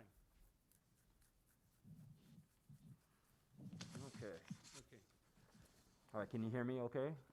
I'll take the mask off. Sometimes I'll talk fast. Okay, so going back to the original with the Type 6, we were able to obtain 3 options for purchase. We could do a 7-year annual with a 2.9% finance rate at an annual cost of $52,000. Or we could look at option 2, which is a 9-year plan, which would give us an interest rate of 3.34% with an annual payment of $42.7. And then, of course, we have the 10 years. The 9 and 10 year span would also be the 2-year defer option. So a 10 years annual at 3.34 with an annual payment of $39,000, and that's just for the Type 6, which we've already received the insurance payout on that particular vehicle. But as you can see, looking at the cost of what we originally paid for it, there's also a cost of, an increase in cost to a newer vehicle with newer equipment, newer radios and stuff like that. If you look at the Rosenbauer, the Type 1 and the Type 3 pumper, again, we've got 4 options. Are you guys able to see these forms? Were they included? It's the same thing. They give you a 7-year option with a 2.7, and a 9-year, a 10-year, and even a 15-year on an option 4. So it gives us quite a few options to kind of decide which way we want to go. I think it's something we probably wouldn't have to decide right this minute. We're mostly looking for the approval to go forward with this, and then we could work out all the financial options in the near future. And just to give our own finance department a little, last time when we were doing this, our own in-house finance department was able to find us a better rate than what was given, so there's always that option. Brad helped us out with that last go around. So, any questions on any of those options? You said Brett found you a better rate this time around, or I'm sorry, the Last previous? time around when we were purchasing the rigs, we were looking at a finance option, and Brett was able to get us a better rate with the bank that he was dealing with, and it was a substantial savings. I don't know exactly what those numbers were, but it was a lesser interest rate. Yeah, Mayor, I mean, I would request that if council is going to approve this, just approve it with the stipulation that allow finance to find the best rate possible, or Yes. best. Definitely. Or the best option. Yeah, best options possible. But we were trying to come up with a bunch of options, showing you, hey, instead of just paying all this money up front, we do have some options and some options that we can consider. It doesn't have to happen tonight. What we're looking for is just the option to go ahead and move ahead and start working on getting this done. We'll make sure if there's no prepayment penalty in case we are able to pay it off early. Yeah, typically there's a no prepayment, but we'll verify that happens. Yeah, I do not believe in prepayment penalties. Yeah. Yeah, anybody sitting that kind of option is probably not one we want to deal with anyways. Yeah. All right. Any questions from council? Yes, Mayor Tim Burns. Go ahead, sir. So Chiefs, first of all, please confirm from me we have adequate resources to staff the vehicle the vehicles when they're in operation? That's affirmative. The apparatus that we're talking about here is all apparatus that's in service that's aged 20 years plus. These are beyond their service years. One of the apparatus is actually, like you said, as we brought up earlier, has been wrecked. We don't even have it in service anymore, but they've been staffed this whole time. Okay, and so, my sense is these also will have a potential 20-year life as well? Yes, 10-year front line with a up to 10-year reserve status. The Type 6 would be the only one that may not make a 20-year because it's based on a normal chassis like you would see on the street, a typical 1.5 ton pickup truck. It just depends on how it gets used and maintained. Okay. Any sense on the amount of money that has already been paid into the county fund in the past 2 years, as I recall or understand it? And any sense for what that will look like in 2 years from now if we're going to defer this out potentially? Well, what the administration was astute to do was we had the base fund of, I want to say it was 1,750,000, and we put a 3% inflator in that. The totality of it is, I don't have the number offhand, but I can get that number for you and I can email it to everybody here. Thank you, Chiefs. To add to that conversation, thank you, Mr. Burns. I heard you say we have the 1.7 million now in the fund. We'd be using those dollars. Well, that was from the initial contract that we had started with, and right now we're at $2,053,000 with annual fee coming from the county for fire protection services. If you're talking, sir, about the fire impact fee, the fire impact fee is at $1,387,000 at this time. And those dollars will be used for this also, correct? Well, the way the ordinance is written out, sir, is that it's to address development that is impacting the current fire suppression service, not the fire suppression service that is in place. So in other words, it wouldn't be able to replace this current equipment. It would have to purchase new equipment, new facilities, and new apparatus. Anything that the development that gets put in place imposes on the services at this point, like from this point on, as opposed to what they had bought 20 years ago. Right. And as I heard you say, I heard someone say some of the ones are 8 years now, or 7, 8 years, that you're getting prepared for the 10-year. Is that what I heard? It's older than that, correct? Sorry, Mr. Mayor, could you repeat that? We didn't understand you. I thought I heard you say that some of the trucks are at that 8-year in their lifespan here, and this would be kind of getting ready to retire those or put those in reserves. Actually, one of them is at 11 years in service right now. It's going on year 12. Another one's at 24. And then the third one is already out of service because it has already had 20 plus years in service, and it had some major frame damage. So that small water tender has already been placed out of service. Correct. So as far as anything 8 years, I don't think there's anything in their fleet. We either have stuff that's 2 to 3 years old or stuff that's 20 years plus. Right. You know what would be helpful for us, all of us, again, is a recap with all our equipment, as we used to do in the fire committee meetings. And we'd like to, I would highly recommend getting that to the entire council. They can see our equipment and the age. Yeah, absolutely. We can do that. Very beneficial for us. Absolutely. I think here too, we could start having the fire committee meetings again to really get a better update on everything going on. With that presented paperwork, would you like that to have the apparatus, year, model, and actual photographs? So you kind of have a better understanding what each apparatus is? Yes. Yes. Okay. Yeah, we'll make that happen. Thank you. Any other questions from council? Mayor, Tim Burns, one final question, please. Yes, sir. Chiefs, so I heard you say also that in some cases we're actually recovering costs and making money. Is that in relation to mutual aid calls? Absolutely. According to the strike teams, we sent out 9 pieces of equipment to include battalion chiefs and overhead for state campaign fires. They were able to generate, I got invoices from them in and around $475,000. Of course, a lot of that money is going to go towards the salaries and the overtime that was accumulated. but a lot of that money came from the apparatus itself and the administrative cost that it has, the finance director and the city manager to, deploy the assets to those campaign fires. Thank you, Chief. I think it'd be helpful to have those numbers tabulated on an annual basis as well. Absolutely. Thank you. We tally them up every year. Thanks. And I can send it to council tomorrow. Thank you, sir. Any other questions? Do we have any speaker cards? I have no speaker cards, Mr. Mayor.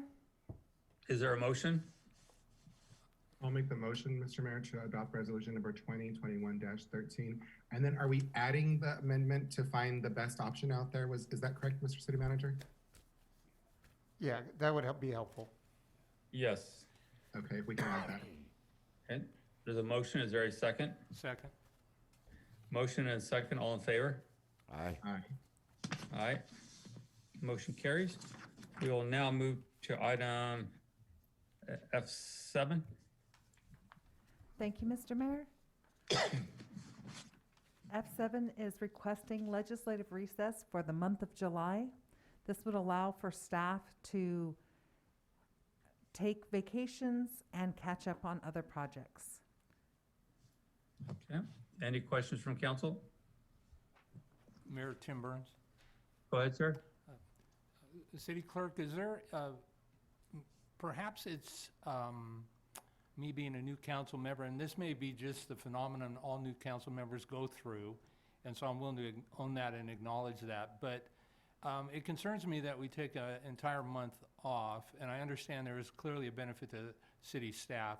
Have there ever been any consideration to maybe limiting the meetings from 2 to 1 in a month of July? We've done that for January. So January, we have eliminated the first meeting in January in perpetuity. So that's why we only have this one meeting in January.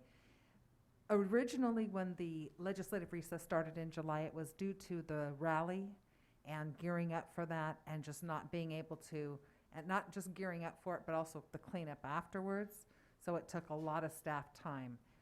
And then over the years, staff just kind of got used to having it off, and then started planning vacations around it, catching up on other projects. I know I have caught up on minute tracks, retention. I've done all kinds of stuff in July, which is helpful for me. But that, just so you know, that's how the origin of it was. And I'm sure council would probably be considerate to maybe only doing one that month, but it's just the last, I think we started it in 2014. No, I'm not even sure when we I think it was started. 14, I think 14 or 15 when that started. Yeah. Recommendation from Councilmember Gomez at the time, and it seemed to work out pretty well for the staff to catch up, as you pointed out, because of the rally and other issues that were happening. Gave everybody a chance to, after the rally, regroup, get things together.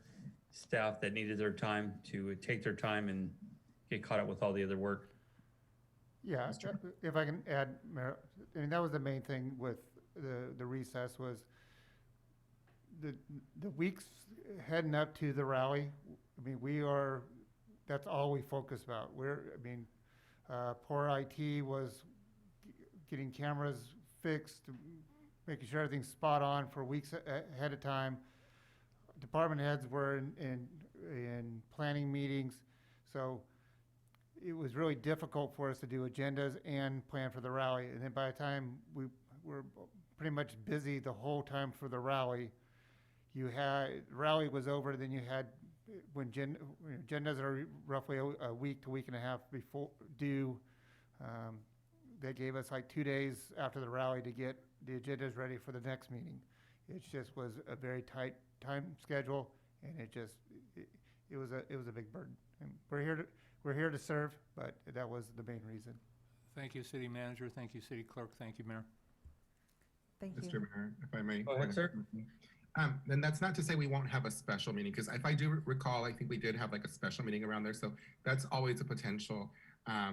So I would suggest that we adopt this, and then of course we can always have a special meeting if need be, either right before or right after the recess. Okay, is there any other questions or comments? Do we have any speaker cards? I have no speaker cards, Mr. Mayor. Thank you. Is there a motion?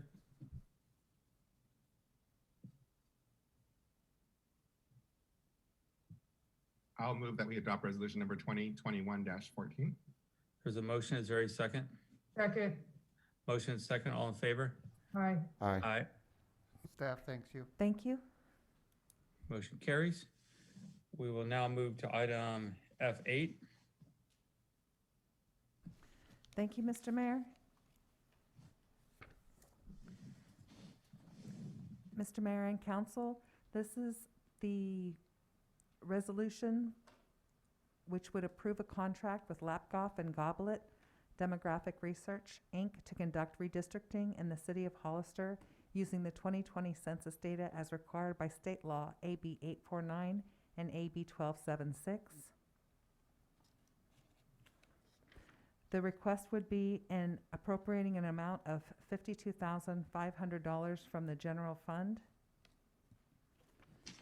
Approving the resolution tonight would hold, would actually retain Lapgoff and Goblet as our demographers, as we have not received the 2020 census yet, and once those do go out, it will be harder to retain the services of a demographer. Okay, any questions from council? Mayor Tim Burns. Go ahead, sir. City Clerk,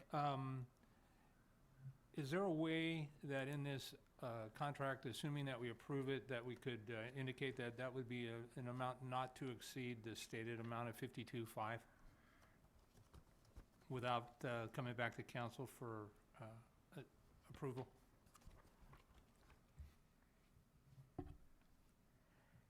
There may be, I think the reason we have it as we do, I could try and do that, but it may have to go a little bit higher. The reason for that is they would be charging meeting charges. If we wanted someone to actually physically attend our meetings, that's $1,500 per meeting. If we had them attend virtually, it's $500 per meeting.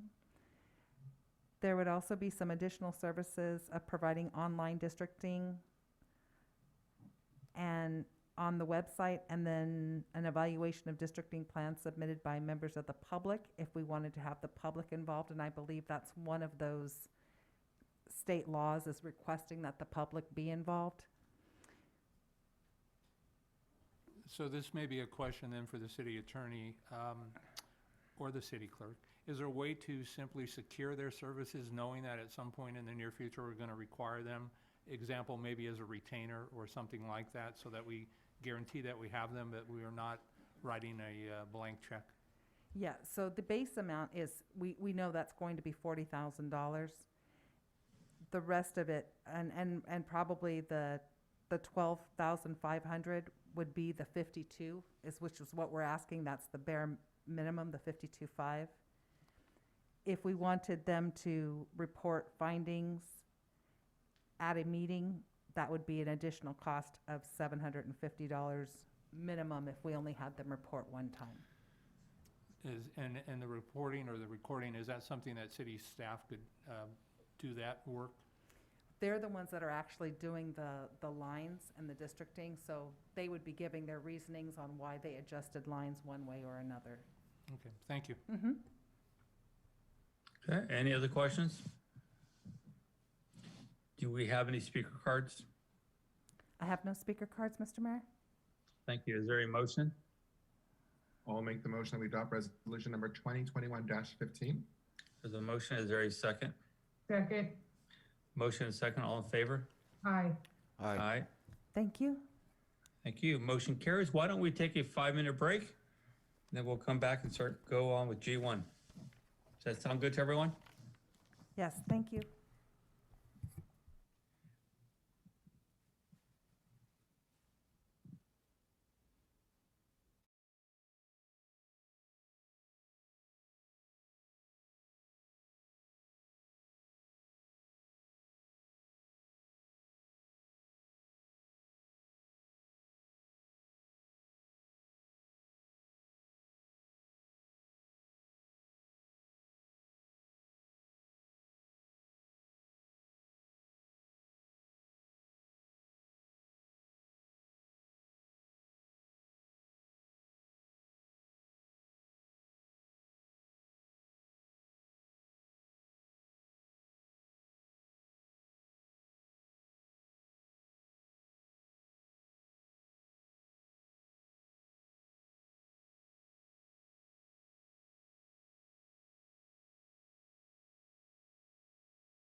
Let me know, Christine, when everyone's ready.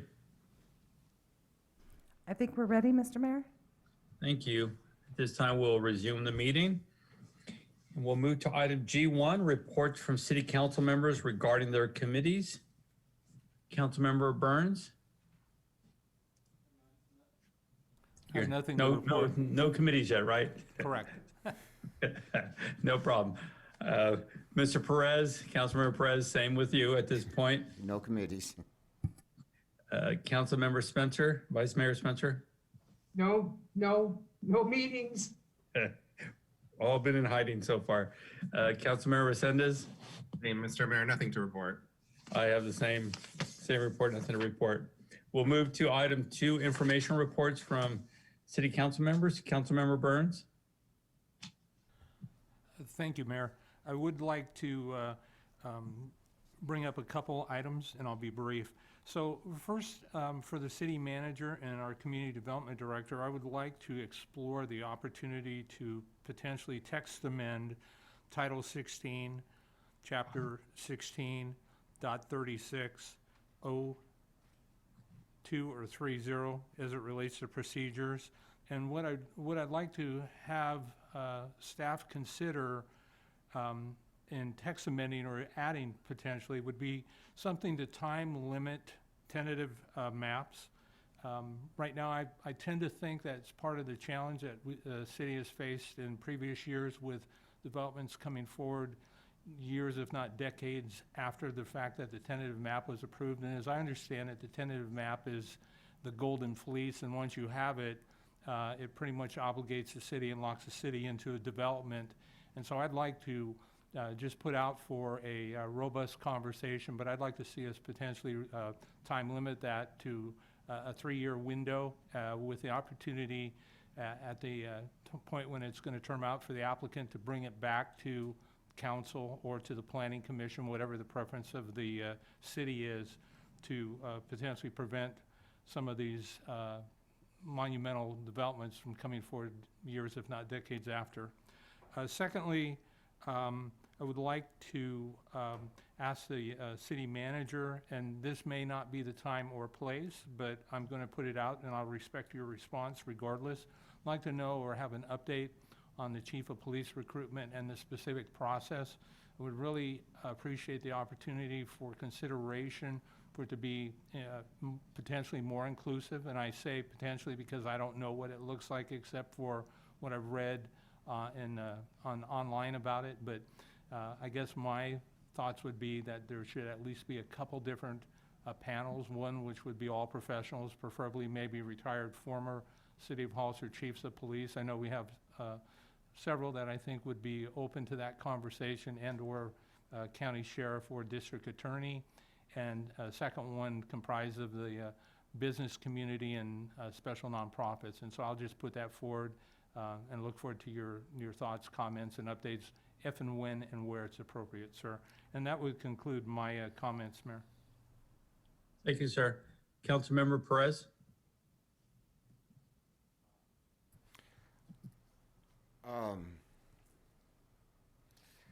Actually, the only thing I really have to say right now is, and I don't know if this is the right time or not, but I wanted to thank Joel, I can't think of his last name, at San Benito Supply.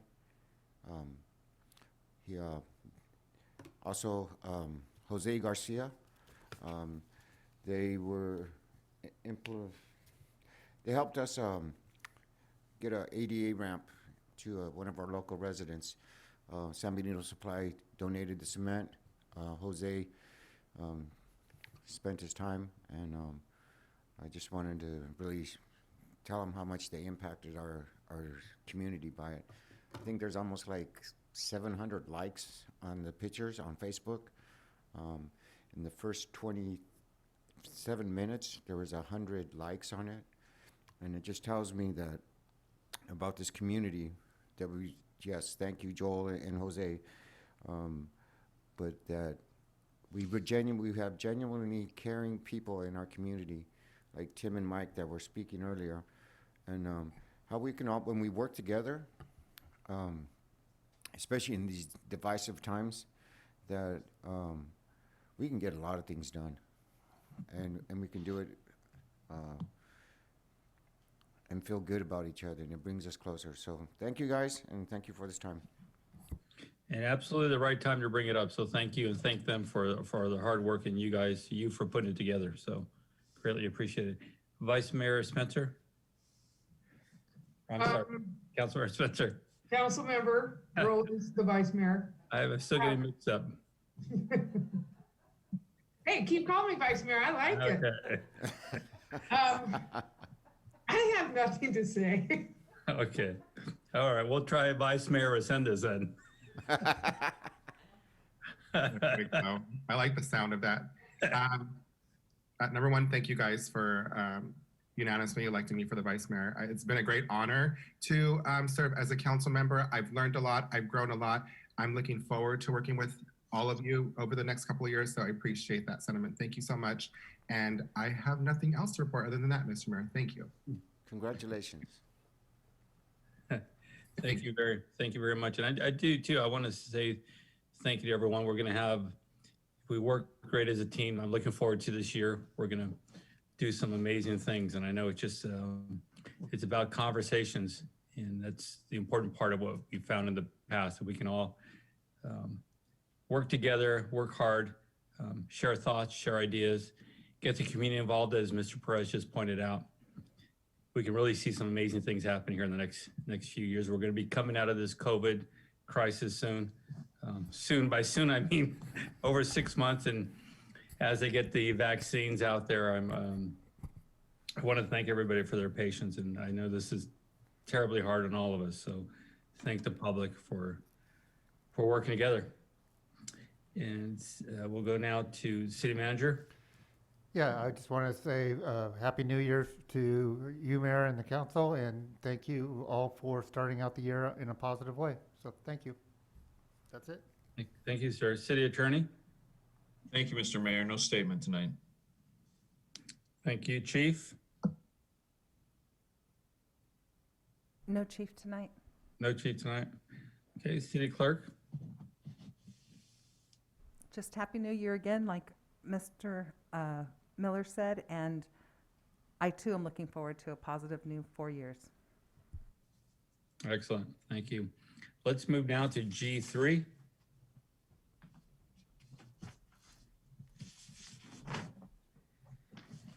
Thank you, Mr. Mayor, members of the City Council. Good evening again. Abraham Prado, Development Services Planning Manager, Interim Director. During the regular City Council meeting of Monday, December 21st, 2020, staff was directed by the City Council to bring an item for tonight's council meeting, January 19th, essentially to discuss the possible exception to the 500-foot buffer zone along Highway 25 and San Felipe Road, restricting the placement of mini storage, RVs, and boats land use in the light industrial M1 zoning district of the city of Hollister. I believe the request from Mr. Noble was to suspend the ordinance which provides the buffer.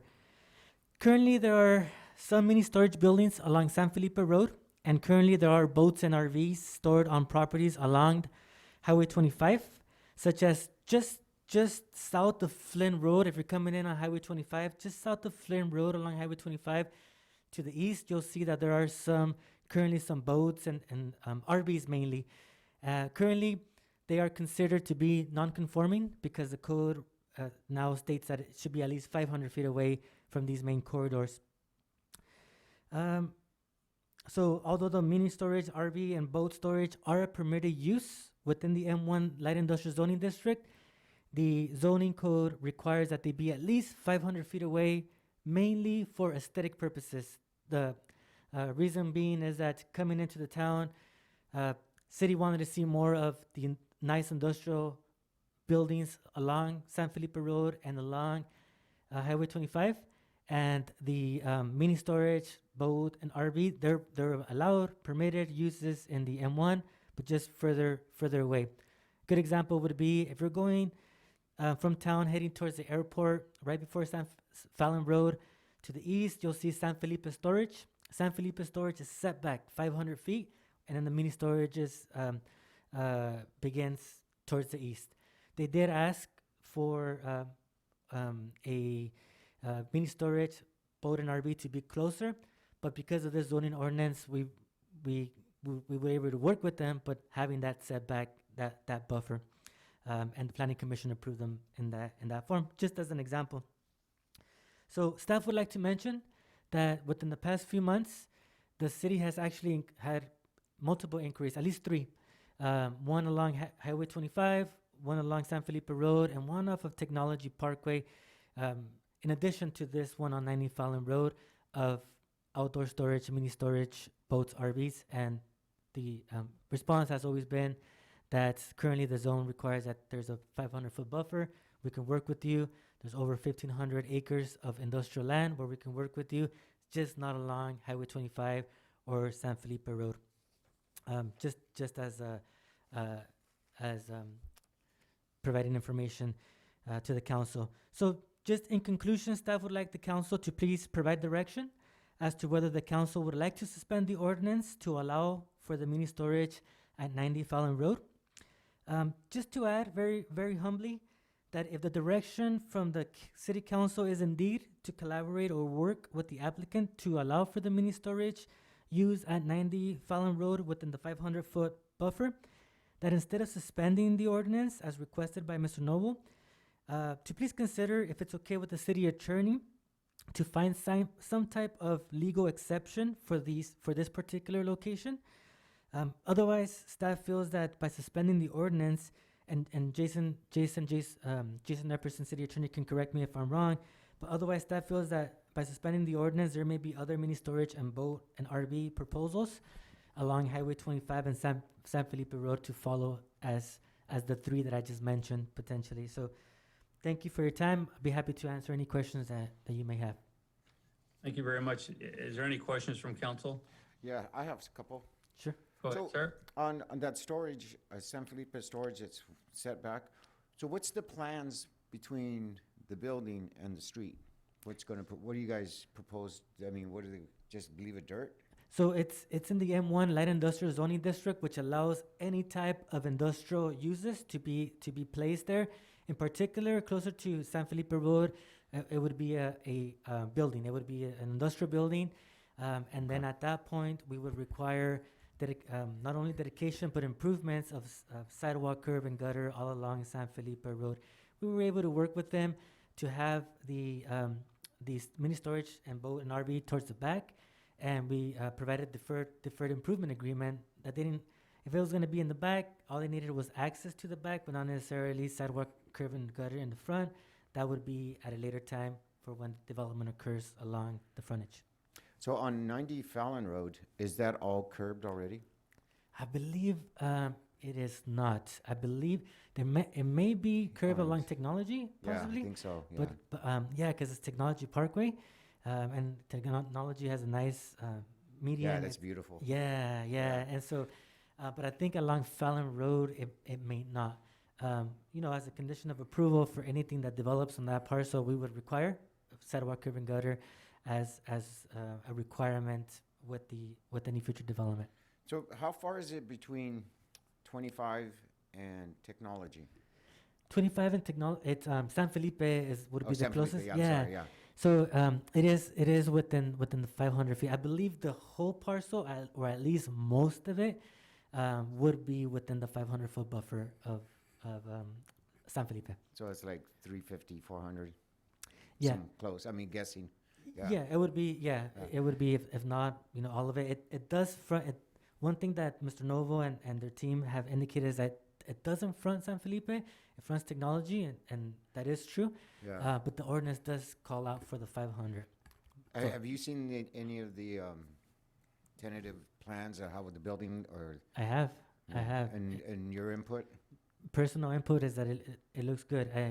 What I was told is that it is very similar, if not the same, as the one that the existing mini storage building that is located off of Highway 101 between the outlets and St. Louis Hospital. Mm-hmm. Currently built, and from the highway, it looks nice. So in looking at it, it would be in the M1 light industrial zoning district. If there's going to be a mini storage, that is the type of mini storage that we want within the district. Yeah, I seen the pictures and the drawings also, and Sure. you can't even tell it's a storage building. The, I just couldn't remember whether it was curbed on Fallon. I know it's on Technology. But I think yeah, that's the only questions I had. sure, and I think the applicant, the proponent is on as well. I think he'll know, but I think Technology maybe. I don't think Fallon is improved at this point, but I think he would probably be able to answer that as well. Thank you. Anyone else? If I may, Mr. Mayor. Go ahead, sir. Abraham, I think, did you just say that there's some that have RVs and boats that are non-conforming? I think that's the first time I heard you mention that. Is that true? That is true, Vice Mayor Resendez. Along Highway 25, if you're like coming in from San Jose, for example, and if you're coming into town, as soon as you pass Flynn Road, Flynn Road being where there's access to San Bernardino County Jail. Flynn Road can take you all the way to San Felipe Street. As soon as you pass that to the east along Highway 25, there's a section of RVs currently there, an outdoor storage, and so at this time that would be considered non-conforming. And essentially, what that means is that it's been established there for a long time, and if at any point that use were to leave, like for example, they were to remove all the RVs from there, I believe the code indicates that if that same use or a very similar use does not come back within 180 days, then after that, any new proposed uses would have to abide by today's standards, which would not allow for, at this point, would not allow for outdoor storage on that particular non-conforming use.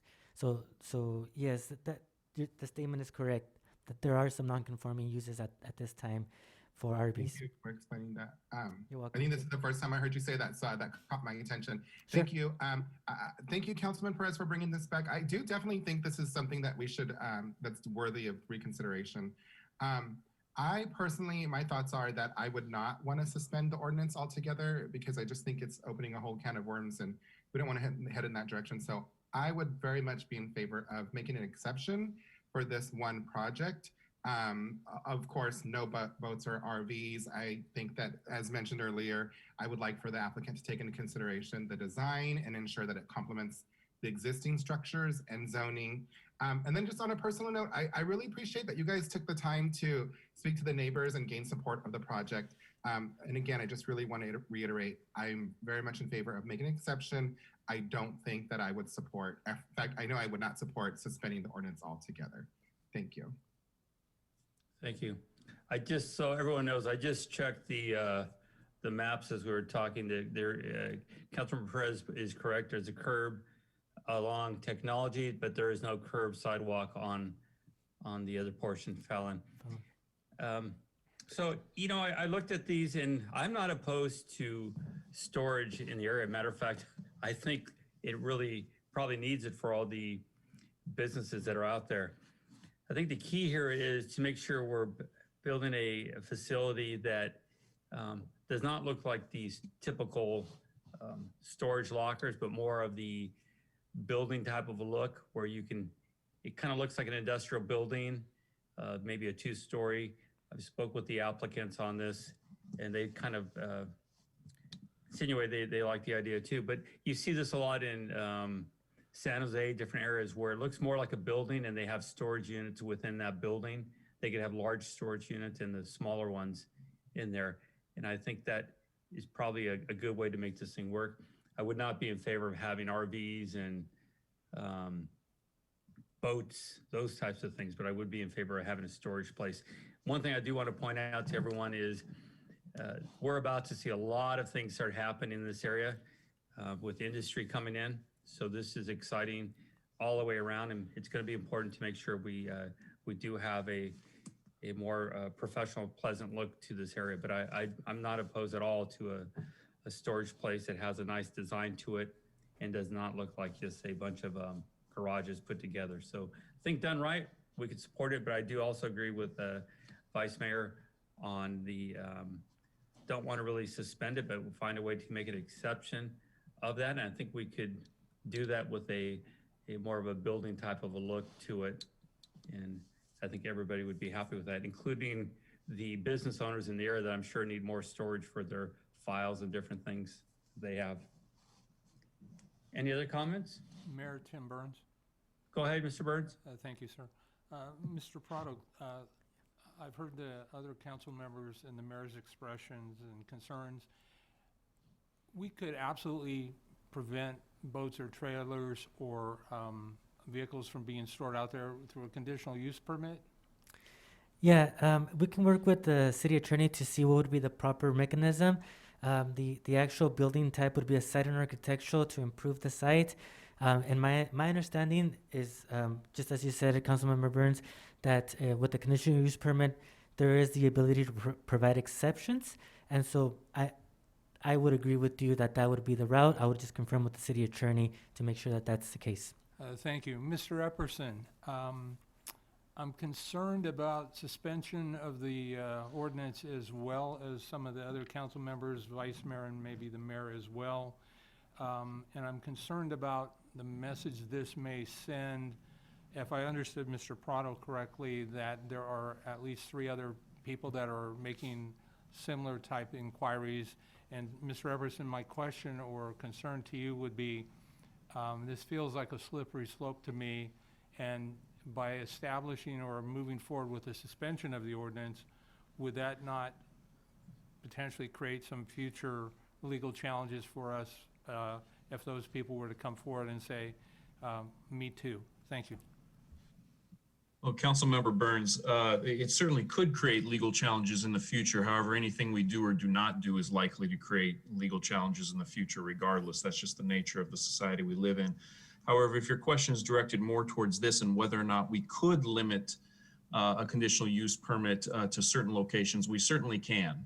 That's no guarantee that someone won't want the same thing in the future and be upset if it's not granted to them, and take some action based on that. However, it is standard procedure for cities to make exceptions in certain areas and on certain occasions to their normal zoning, which this presumably, if the council wants to go forward with it, would be one of them. Thank you, Mr. Epperson. I appreciate the clarification. Thank you. All right, is there any other questions or comments from council? Do we have any speaker cards? Yes, Mr. Mayor?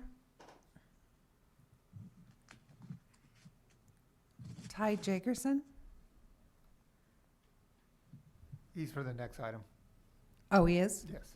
Hello. Hi, Sorry, everybody. Ty. Can you hear me? Ty, we're on the wrong item. I'm sorry. I'll call you in just a moment.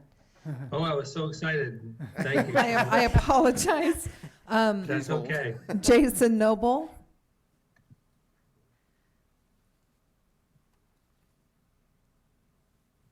Jason?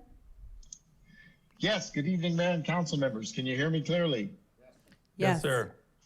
Thank you for agendizing this matter this evening. First, I just want to say how much it saddens me in the chambers with you this evening. But I got to tell you, this is my first council meeting at home in t-shirt and shorts, and I kind of like it. As I mentioned at the meeting in December, I represent Ted Crocker of Crocker's Lockers, who'd like to develop a mini storage facility at the 4.2 acres at the corner of Technology and Fallon. Mini storage only, no boat, no RV storage. Through discovery of the provision within the 2008 ordinance preventing development in this location earlier last year, we had approached the council at that time. We're advised an application could be submitted, but Mr. Crocker opted to wait until the new board was seated to revisit the subject. Today, we wish to explore the consideration of council in either suspending the ordinance or an exception in order for Mr. Crocker to make application. There are several overriding considerations for which we believe this should be an option. The lands in question front on Fallon Road, not San Felipe. While the distance is less than 500 feet to the property edge, there are mature trees located along the San Felipe Road setback, one lane of directional roadway traffic, a landscape median, another lane of directional roadway traffic, another row of mature trees and landscaping, and then a fence for the boundary of the property. Currently, if one travels along San Felipe in either direction, the trees are the most prominent thing you notice while passing. But if you were to look closely between the trees, The neighboring parcel to the northeast is visible. This includes a storage yard, also zoned M1 industrial, for a portable sanitation trailer yard. Upon completion of this project, there'll be additional landscaping in place between the second row of mature trees along the property boundary and before the exterior wall of Building E, which reminds me, I wish I was able to be there and show you. There's a full color set of prints that Mr. Crocker provided. There were some artist renderings, which I'm happy to circulate to you at another time. I did send in pictures. I don't know if those are able to be put on the screen, but it really is a neat looking project. The property taxes from further development of the vacant land, economic benefits from construction, job creation for on-site employees, as well as needed storage as space within our community, all contribute for reasons to support this endeavor. The added benefit of people being able to use their garages to store vehicles and not personal property may also please the fire department officials. While actual approval for the site and architectural will lie with staff support and assistance and the planning commission approvals, this important first step with the council tonight will move things along to the next level with your support. Mr. Crocker should also be here on the Zoom call this evening if you have any questions of him. I'd like to thank you for your time considering a decision here.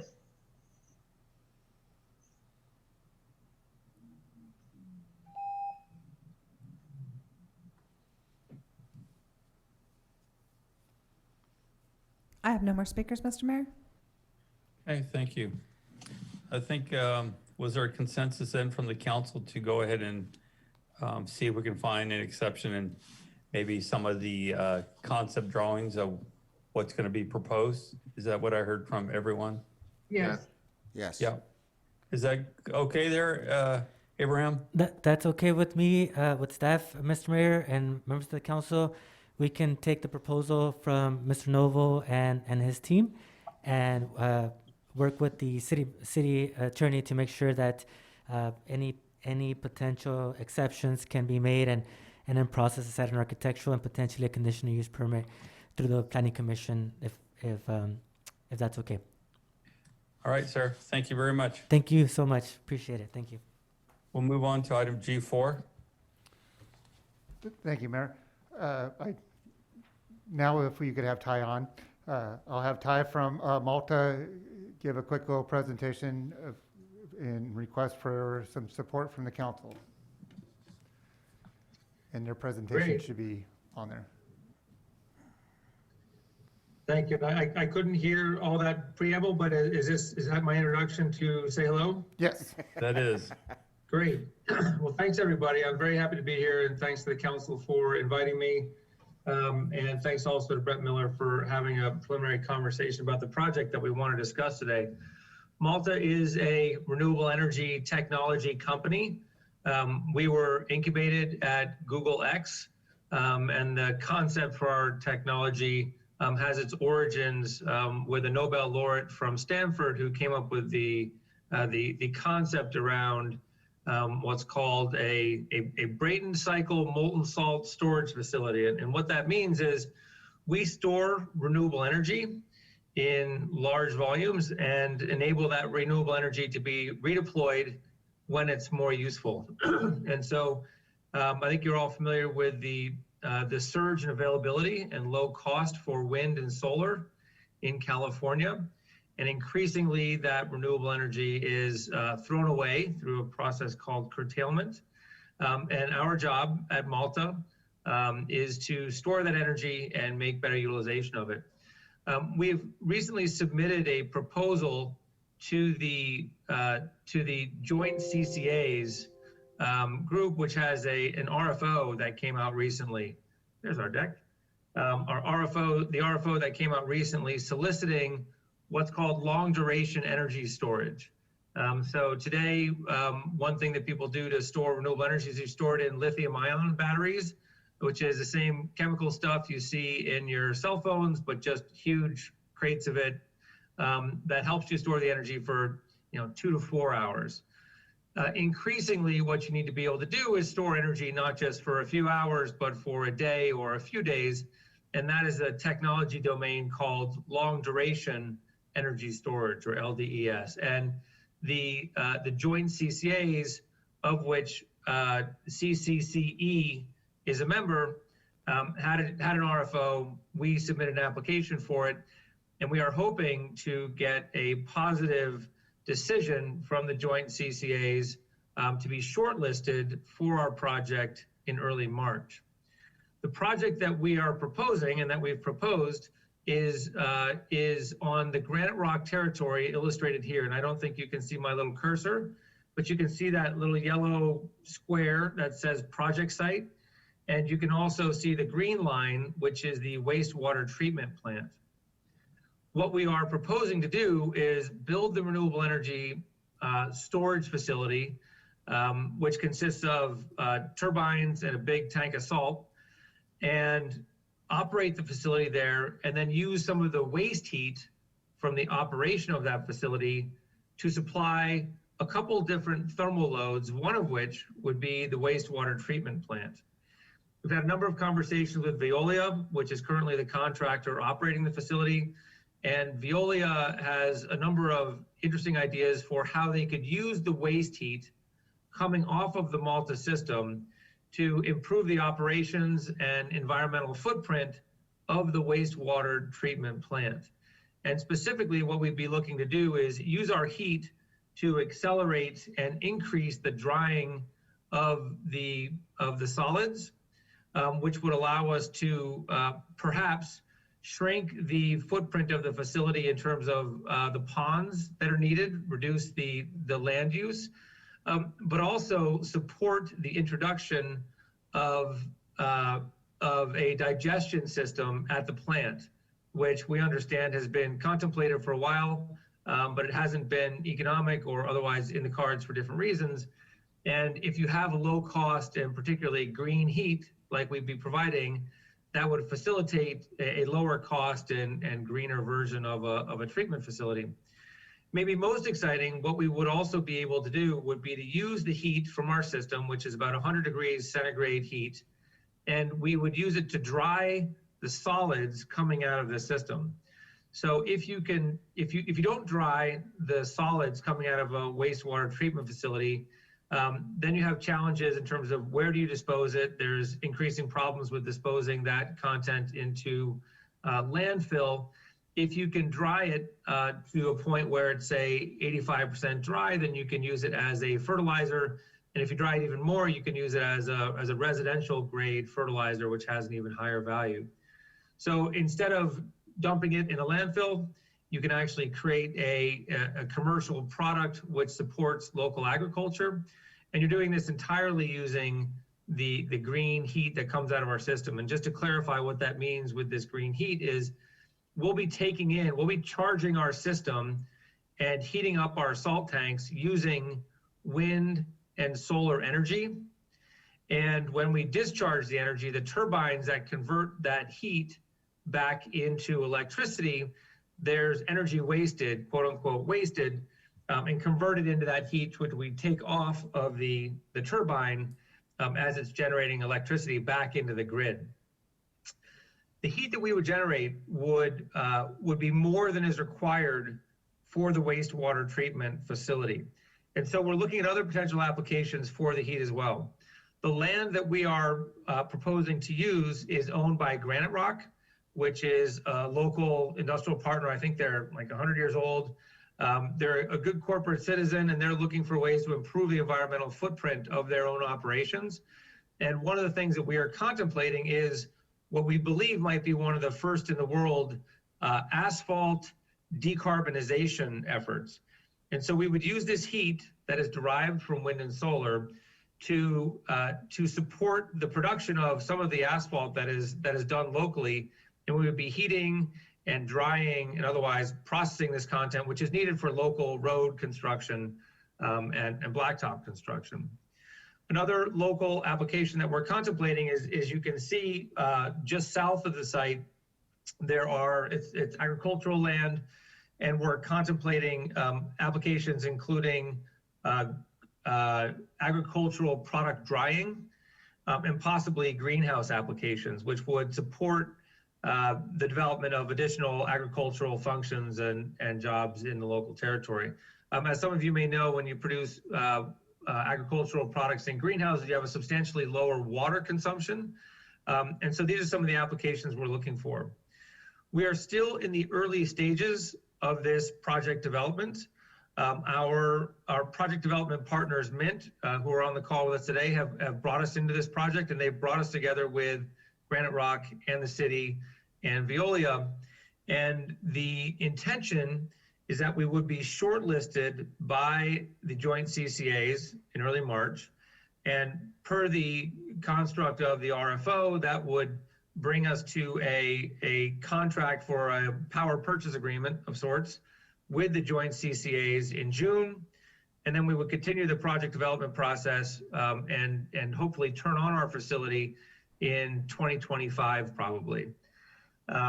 So that's the plan we have. And the specific ask that we are making to the council this evening is for a non-binding, non-committal letter of support for the project that could be shared with the joint CCAs.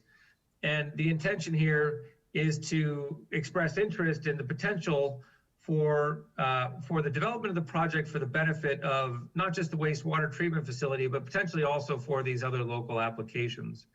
And our request is that that letter be shared with the joint CCAs, as well as with the head of the CCCE, which is your local CCA, with the expressed goal of letting them know that there is local support for the project. So this is, like the last couple items on the agenda, it's a storage project, but ours is a little bit different because ours is going to be a couple $100 million project and would create quite a few jobs for the year or two when it's under construction. And it would help reduce the footprint, the carbon footprint of the city and the surrounding area substantially through both enabling more efficient use of the California renewables that we would be charging with, and enabling the offset of natural gas, which is used to produce the asphalt and some of the other products that might be used either in the wastewater treatment facility or other local applications that would be developed at this thermal park. So again, we're requesting consideration of the letter. We've provided this slide deck as well as part of our presentation. There's a couple more slides here, but maybe I'll pause and see if there's any questions from the council. Thank you. Is there any questions from council? I guess I do have I'll have a couple questions for you. So Great. The heat that you would be providing, would that be at a cost to us, or how would that work? Yeah, it would be at some cost, and it would be at some discount to the cost of what your alternative source of heat would be. Likewise, what we're proposing to the CCAs is storage that allows for a lower cost of operation for storing and redistributing the energy. So the idea is very much that it would be a beneficial economic arrangement for the city. And we would be working with Veolia to figure out exactly how that falls and where the value accrues, whether it's in the land usage or the waste disposal or the commercial value of the product, et cetera. The other question I would have for you, would the project end up being something that we would annex into the city project site? That's a great question. I do not know that we've had that discussion. And I would probably be stepping outside the bounds of our relationship with Granite Rock if I had an opinion to express. I know it's early in the conversation, but it's a very important part for us to make all these things work for everyone. So yeah, I love Hollister, so that's fine with me, but I don't know. Yeah, interesting project. Like to hear more about it, especially how much the cost would be and how it would offset some of our current costs and the potential for the fertilizers. It is something we've talked about in the past. So thank you for that. Any other questions from council? I guess I do. Thank you. This is interesting. And I've never heard of anything like this. So you did talk about some of the positive impacts. Are there any negative potential impacts? And if so, what are those? Well, oftentimes people would say that what would the land be used for alternatively? And actually, that's, you could say that we're going to be disturbing the land where we're putting this site, but actually the site that we're using is currently permitted for mining effectively, where Granite Rock would be digging it up and taking the minerals away. So there's a land use value, but we actually think it's an upgrade to put a renewable energy facility there instead of mining it. Let's see, other negatives. Well, it would create jobs for a while, and there might be some additional traffic over on that access road. But I think that access road goes straight into a decent thoroughfare that can handle that. Yeah, that's a good question. I don't know what else would be a negative for this. I got a question. Yeah. How far off is that suggested site from the river? Yeah, it's, I don't know the specific distance, and maybe John Gagliotti from Mint can comment on that if he's available on the call right now. But it's well set back from the flood line, and so it's been determined that it's not a risk from a permitting perspective. We have recently started a more detailed permit analysis and assessment of the property that would give us the documentation necessary to answer those questions. And what we're looking for before we really unleash a full engineering assessment for the site is getting shortlisted so that we can have direct negotiations with the CCA. And that's really where we can start spending our money to provide the technical analyses that would provide the specific answers. Awesome. It sounds like a very interesting early stages also, but it's yeah, it is. It's pretty exciting, and the idea of using not just renewable energy, but using the heat as part of a carbon processing cycle is something that's important for us. I don't know whether or not it would work for this site, but ideally what we do is we'd be able to enable digestion operations and then take not just the solids, but the CO2 from the wastewater treatment facility, and then put the CO2 from that into a local greenhouse operation. And that's interesting because then you're sequestering the wastewater treatment CO2 into the food that goes back into the organic carbon cycle.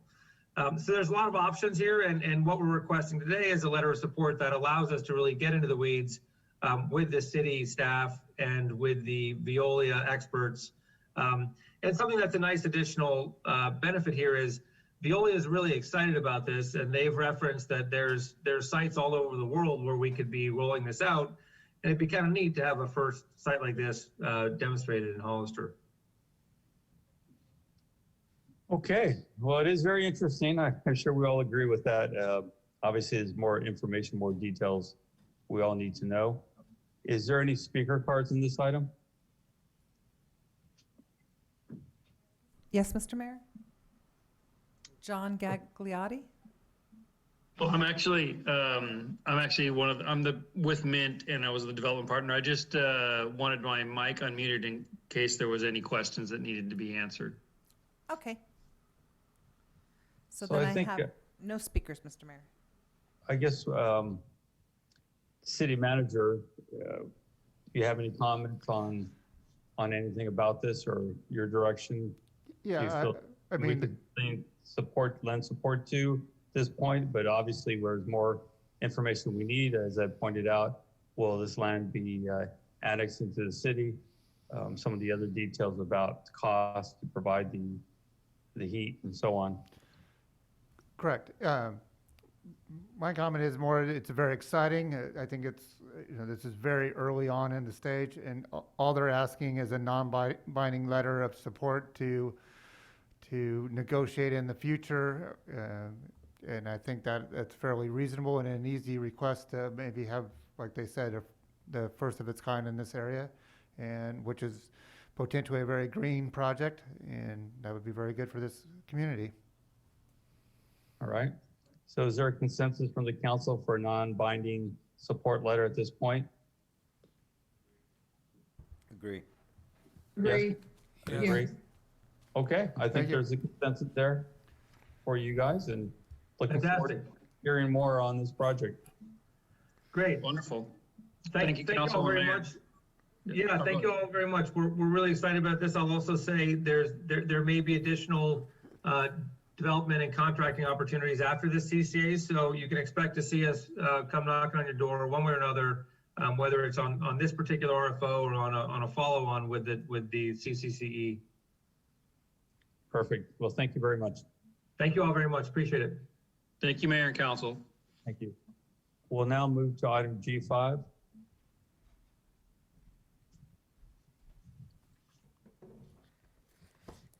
Thank you, Mr. Mayor, members of the City Council. Good evening again. Abraham Prado, Development Services Planning Manager, Interim Director.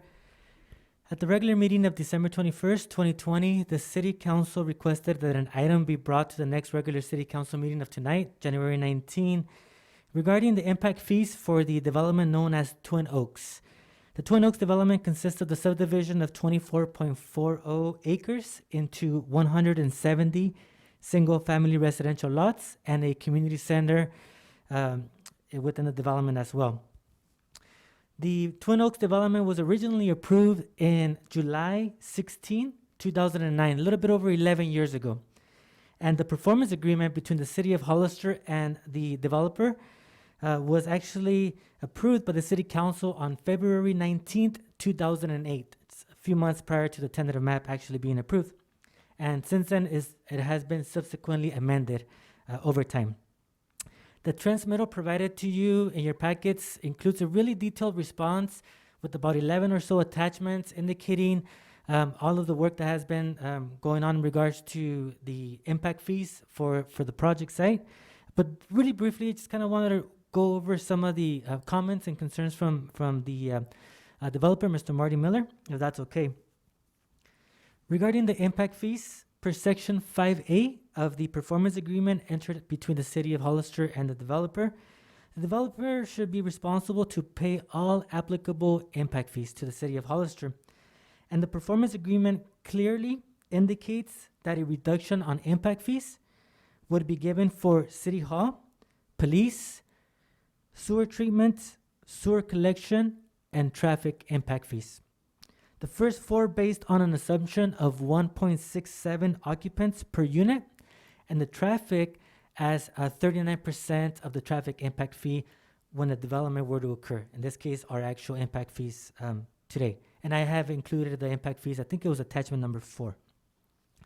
All other impact fees, including water, storm drainage, park, library facilities, fire department, and jail, were not included within the impact fee reduction that was agreed upon with the performance agreement. The developer, Mr. Miller, asked the council to consider his impact fees as multifamily, 1 bedroom or less, which the city impact fee study calculates as 1.51 residents per dwelling unit.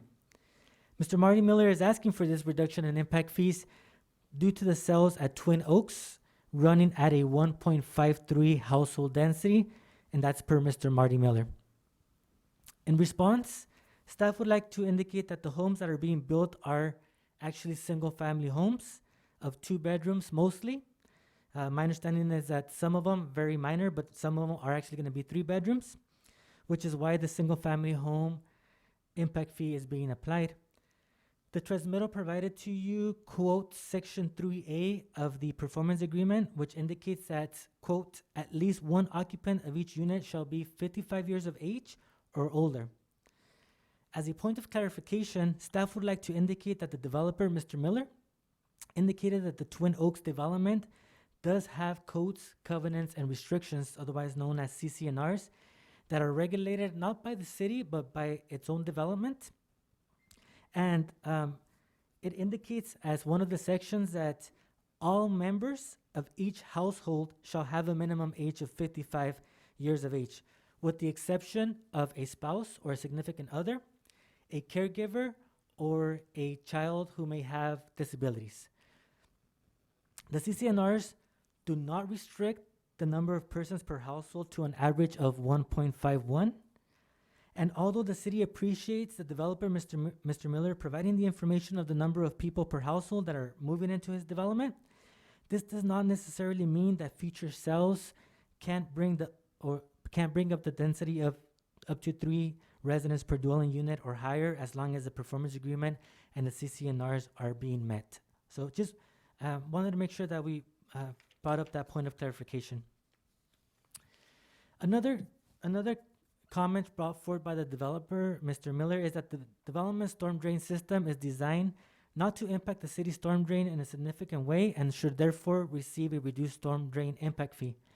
In response, kindly, staff indicates, we discussed it a little bit earlier on the other development, although the city is within the Regional Water Quality Control Board Central Coast section that really indicates that storm water management shall be treated on site even as pre-development levels. There is the potential that there could be an overflow, and so impact fees are required to make sure that we have infrastructure in place to be able to capture that. And so therefore, the city does have that impact fee for storm drain as single family for this project. Another comment brought forth by the developer, Mr. Miller, is in respect to the park impact fees. Developer Mr. Miller indicates that Twin Oaks is constructing a 4,700 square foot community center with amenities for the residents of Twin Oaks and should therefore receive a reduced park impact fee. Briefly, in response to that, it's great to know that there's actually going to be on-site amenities and a recreation building for the residents of the development. We're very happy to hear that. It is going to be a private development, though. And so, as you know, the city of Hollister just recently adopted a parks facility master plan, which indicates that we really should have 5 acres of parkland per every 1,000 residents. Currently, the same master plan indicates that we currently are at 2.3 acres per every 1,000 residents in the city of Hollister. And so, therefore, one of the recommendations from the Parks Facility Master Plan was also to create more park space. There is a potential for a park to be developed right behind Fire Station number 2 on Union and Valley View, and that is in really close proximity to the Twin Oaks development. And so by implementing the impact fees, there is, those are the fees that we can use for potentially developing this park, where residents of this site, even though they're going to be able to use the private community facilities there on Twin Oaks, they're going to be able to also use the facilities, the park facilities in the community as well, including with their children or grandchildren, to be able to use it. So that is why we have applied the City of Hollister's single-family home impact fees for this facility. And so, in conclusion, the staff report transmittal has all the details. If you have any questions, be happy to answer. But just in conclusion, the City of Hollister values its partnership with Mr. Marty Miller and the Twin Oaks team. We've worked together with the City of Hollister since the inception of the project. It was a whole different staff at that time, and it's a whole different staff now in the majority. But we value our partnership with Mr. Marty Miller. The transmittal attached in your package was meant to address the comments from the Twin Oaks developer. At this time, staff would like to receive direction from the City Council as to whether the council would like the impact fees to be modified per the developer's request or stay as is per the approved performance agreement. Thank you very much. I'll be happy to answer any questions that you may have. Thank you very much. Is there any questions from council? I have one. Go ahead, Councilmember Spencer. Thank you, Mayor Velazquez. Abraham, how many residents are going to be in Twin Oaks after this is all said and done? How many single-family homes? It's the project was approved for 170 single-family homes, Councilmember Spencer. And what is the impact fee for parks per unit? I have attached it on attachment 4. I think it's a little bit over 13,000 per unit for single-family homes. So we're going to charge a 55 and older community an extra 13,700 per unit. There's 170 units. That's an extra, what, $2 million for a possible, maybe having their grandkids come over and play in a park that these people will not.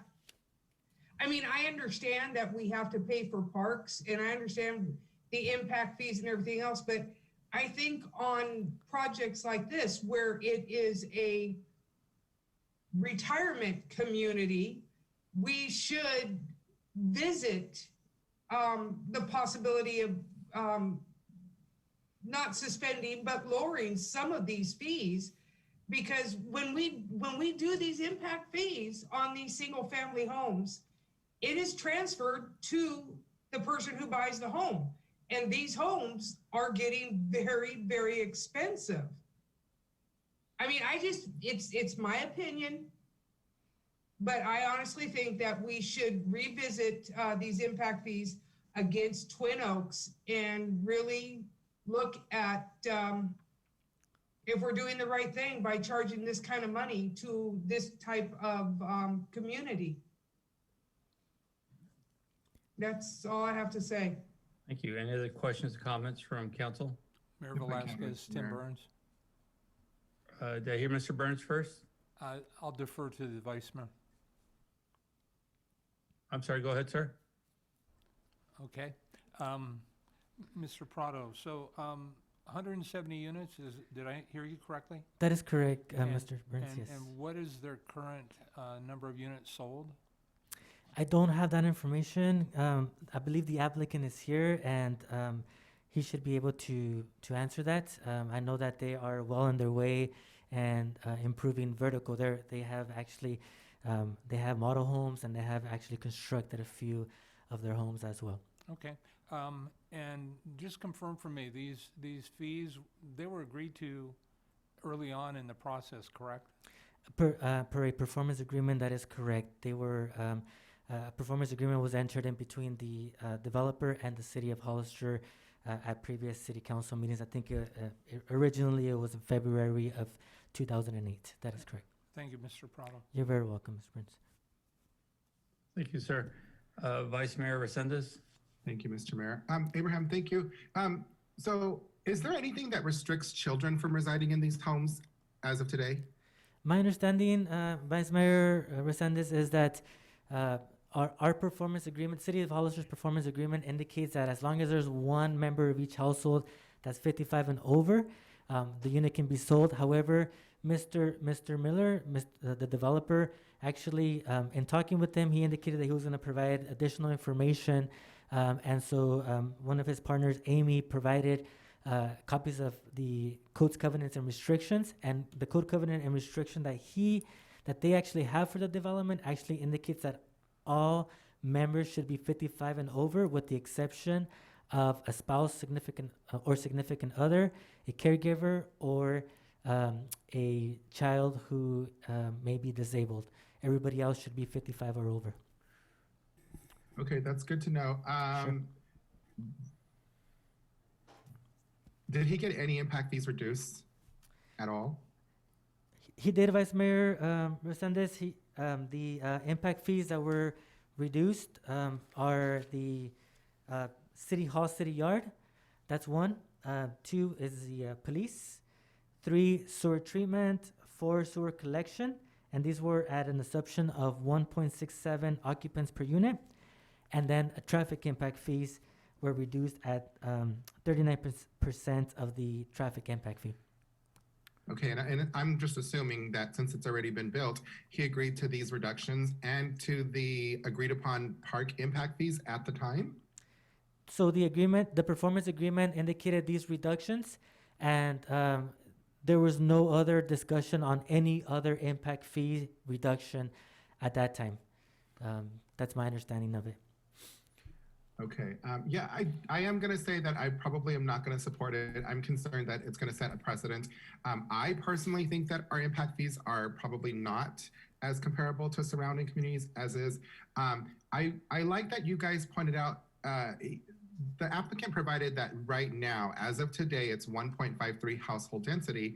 on average, but there's nothing to prevent that from going up in the future. Is that correct, Mr. Prado?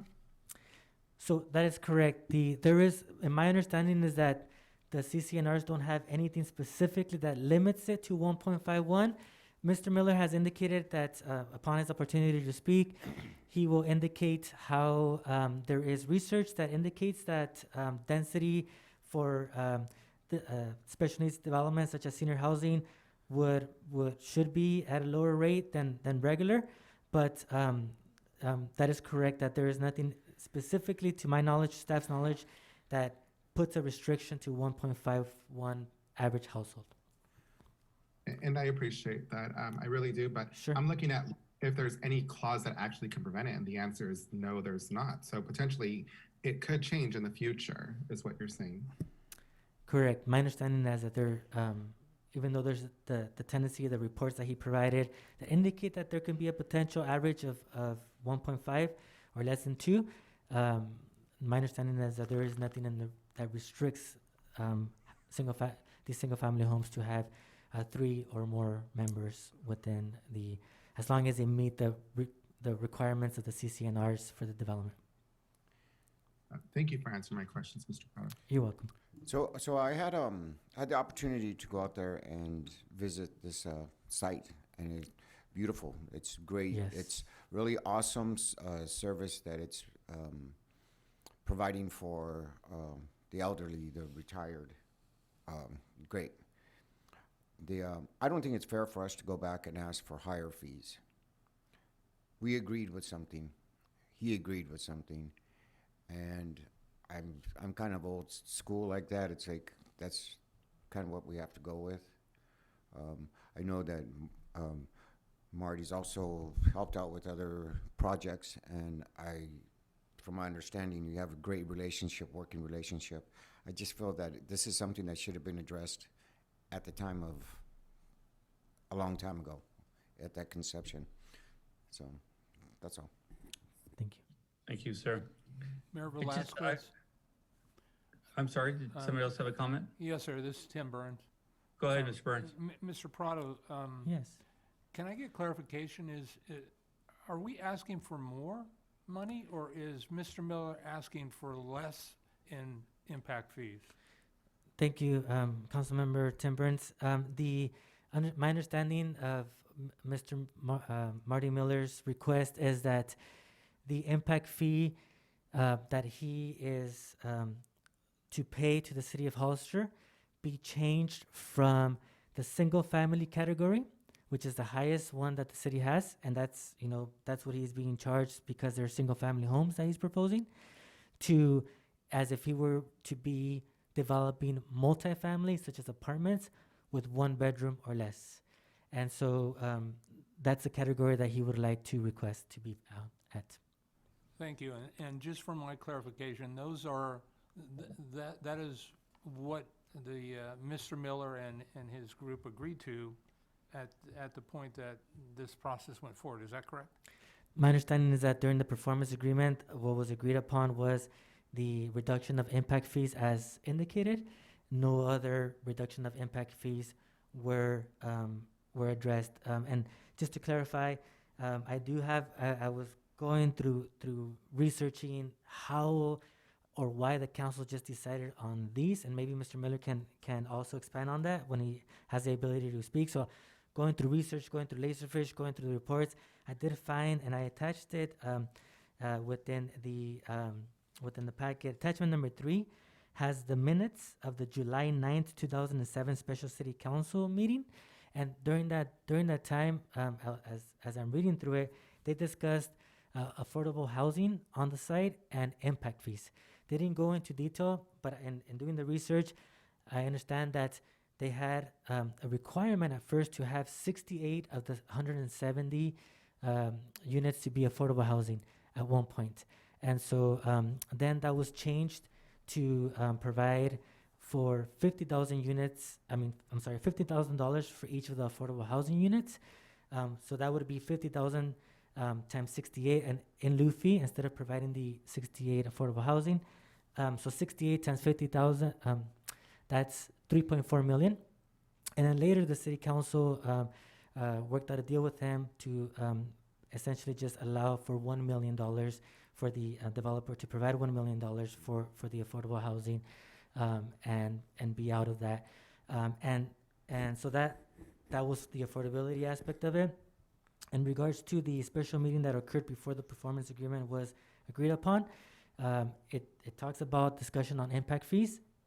About 7 months later, the performance agreement was adopted, and it only includes the reduction of fees as mentioned, none other. Thank you, Mr. Prado, for your research and clarification. You're very welcome, Councilmember Tim Burns. Thank you, sir. Just wanted a couple comments. I understand everyone wants to save some money, but I can remember when I first came on with the city, the issues we had with our parks because we weren't collecting very much money in impact fees, and we were way behind in the acres that we needed for our park system. You know, the parks really make a city, and if you don't have that outlet for your community to go enjoy, you're going to start to feel like you're just trapped in this place where it's concrete and paved roads everywhere. I think we've done a good job over the last few years to bump it up. I don't think we're where we should be yet. An example of that is Los Baños at 7 acres per 1,000. We're only at 5 acres, which is much better than the 3 we were several years back. But we're making progress. But these funds are critically important if we really want to have the park system eventually where it interconnects the entire city and our residents can use those, like, for example, the river trail that's being built now and some of the other features coming up. So these are all important things. You know, the reality is, even if we lower the impact fees, the buyers would not see that. The only person seeing the difference is going to be the developer with the savings. And I know it's hard for them too. I get that. But we really have to work hard on the improvements of our community. And we all know a park is incredibly expensive to build. So I don't think going back is a good idea here. I think we just move forward. These were agreed upon already. And I think it's just the best thing for our community. And I personally am not willing to go back and lower the dollar amount for these fees. All right, is there any speaker cards? Yes, Mr. Mayor. Currently on Zoom, I have 2 Jeff Millers logged in. Could the one that's Marty Miller speak first, please? And this is why we ask you not to share Zoom links.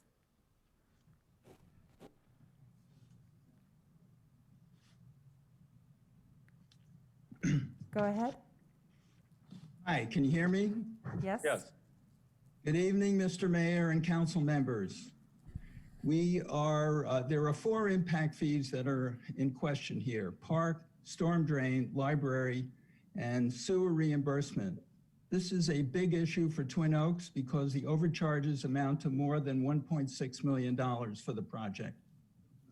In our performance agreement, the council established an occupancy density of 1.67 occupants per home for our project, and they enumerated the impact fees, which should be a function of occupancy density. There were no library fees or sewer reimbursement fees in 2008. We presented the data from the Census Bureau supporting lower density, and we also pointed out that other communities similar to ours were seeing similar densities to what we were proposing, and the council agreed with it.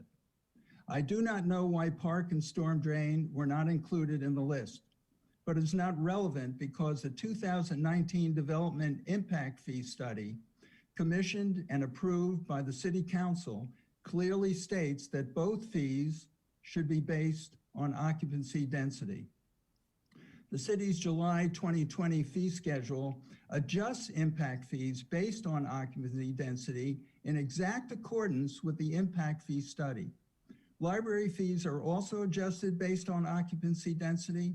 Sewer reimbursement fees were not published. However, the performance agreement supports a reduction for sewer fees. The study also indicates that the multifamily 1-bedroom or less land use schedule is the appropriate one to use for adjusting the 4 disputed impact fees. Twin Oaks has been selling homes since February 2020. We currently have 21 buyers. The actual density of those sales is roughly 1.53 occupants per home. We also have more than 2,500 potential buyers who registered on our website. And as far as we can tell, they are all either couples or singles. The staff report contends that household density will eventually rise to 3.53 occupants per home. However, the staff report offers no actual supporting evidence or data, nor does it explain why the 1.67 density approved by the council is no longer valid. We provided substantial support for fee reductions, based on the performance agreement, the impact fee study, national statistics, actual sales, and we also have some data from other developments like ours that are fully built out and experiencing this kind of lower impact density. My daughter will next provide additional support based on state and federal regulations. We are respectfully requesting the council approve the fee reductions. We also ask that the council approve a credit towards future fees for overcharges we've already paid under protest. I appreciate you considering this request. I would also note that the Mitigation Fee Act is in state code, and it does require that the fees have to be proportional with the impact that the community is having on the city's infrastructure and services. And we believe the impacts of our community are absolutely minimal and deserve these lower fees. Thank you, Mr. Miller. Amy Miller?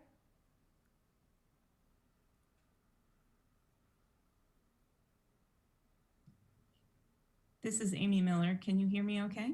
We can. Go ahead. The actual occupancy density at Twin Oaks is currently 1.53 residents per dwelling. As a senior community, Twin Oaks is subject to age and occupancy restrictions imposed by both California and federal regulations. Each individual living at Twin Oaks must qualify under the age and occupancy requirements of California and federal law. A qualified resident is defined quite simply by the code as a person who is 55 years or older. As Mr. Prater mentioned, there are 3 limited exceptions to that rule, which include a spouse, a disabled child, no other children under 55, and a full-time caregiver. It is not the case that a multi-generational family can move to Twin Oaks just because one of the family members is 55. Each individual must qualify separately. These age and occupancy restrictions are restated in the CC&Rs.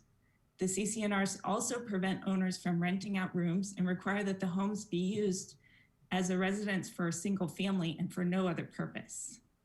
All of these restrictions limit the number of people who can live in a single home at Twin Oaks, regardless of the number of bedrooms it has. Under these restrictions, it is highly unlikely that we will ever achieve an occupancy density anywhere close to 3.53. Earlier studies completed by Twin Oaks and the American Housing Survey all support a much lower density for senior communities. Actual sales data to date confirms the trend, and other communities such as the Vineyards in Brentwood have similar densities to what we are seeing at Twin Oaks. The city's impact fee update study states that the fee imposed should be based on the land use type that most closely represents the probable occupancy density of the development. For Twin Oaks, this is multifamily, 1 bedroom or less. By law, impact fees must be reasonably related to the burden posed by the development, and the impact fee update study confirms that the occupancy density is the proper method of calculation. The performance agreement between Twin Oaks and the city states that Twin Oaks is entitled to a density of 1.67.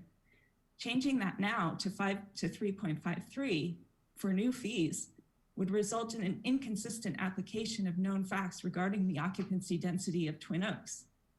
The fact is that the actual density is 1.53, and the possibility of an increase anywhere near 3.53 is incredibly remote due to the state and federal age and occupancy restrictions. My brother Jeff will now talk about some specific fees that should be reduced based on this lower occupancy density and the reduced burden this project places on city services. Thank you, Amy.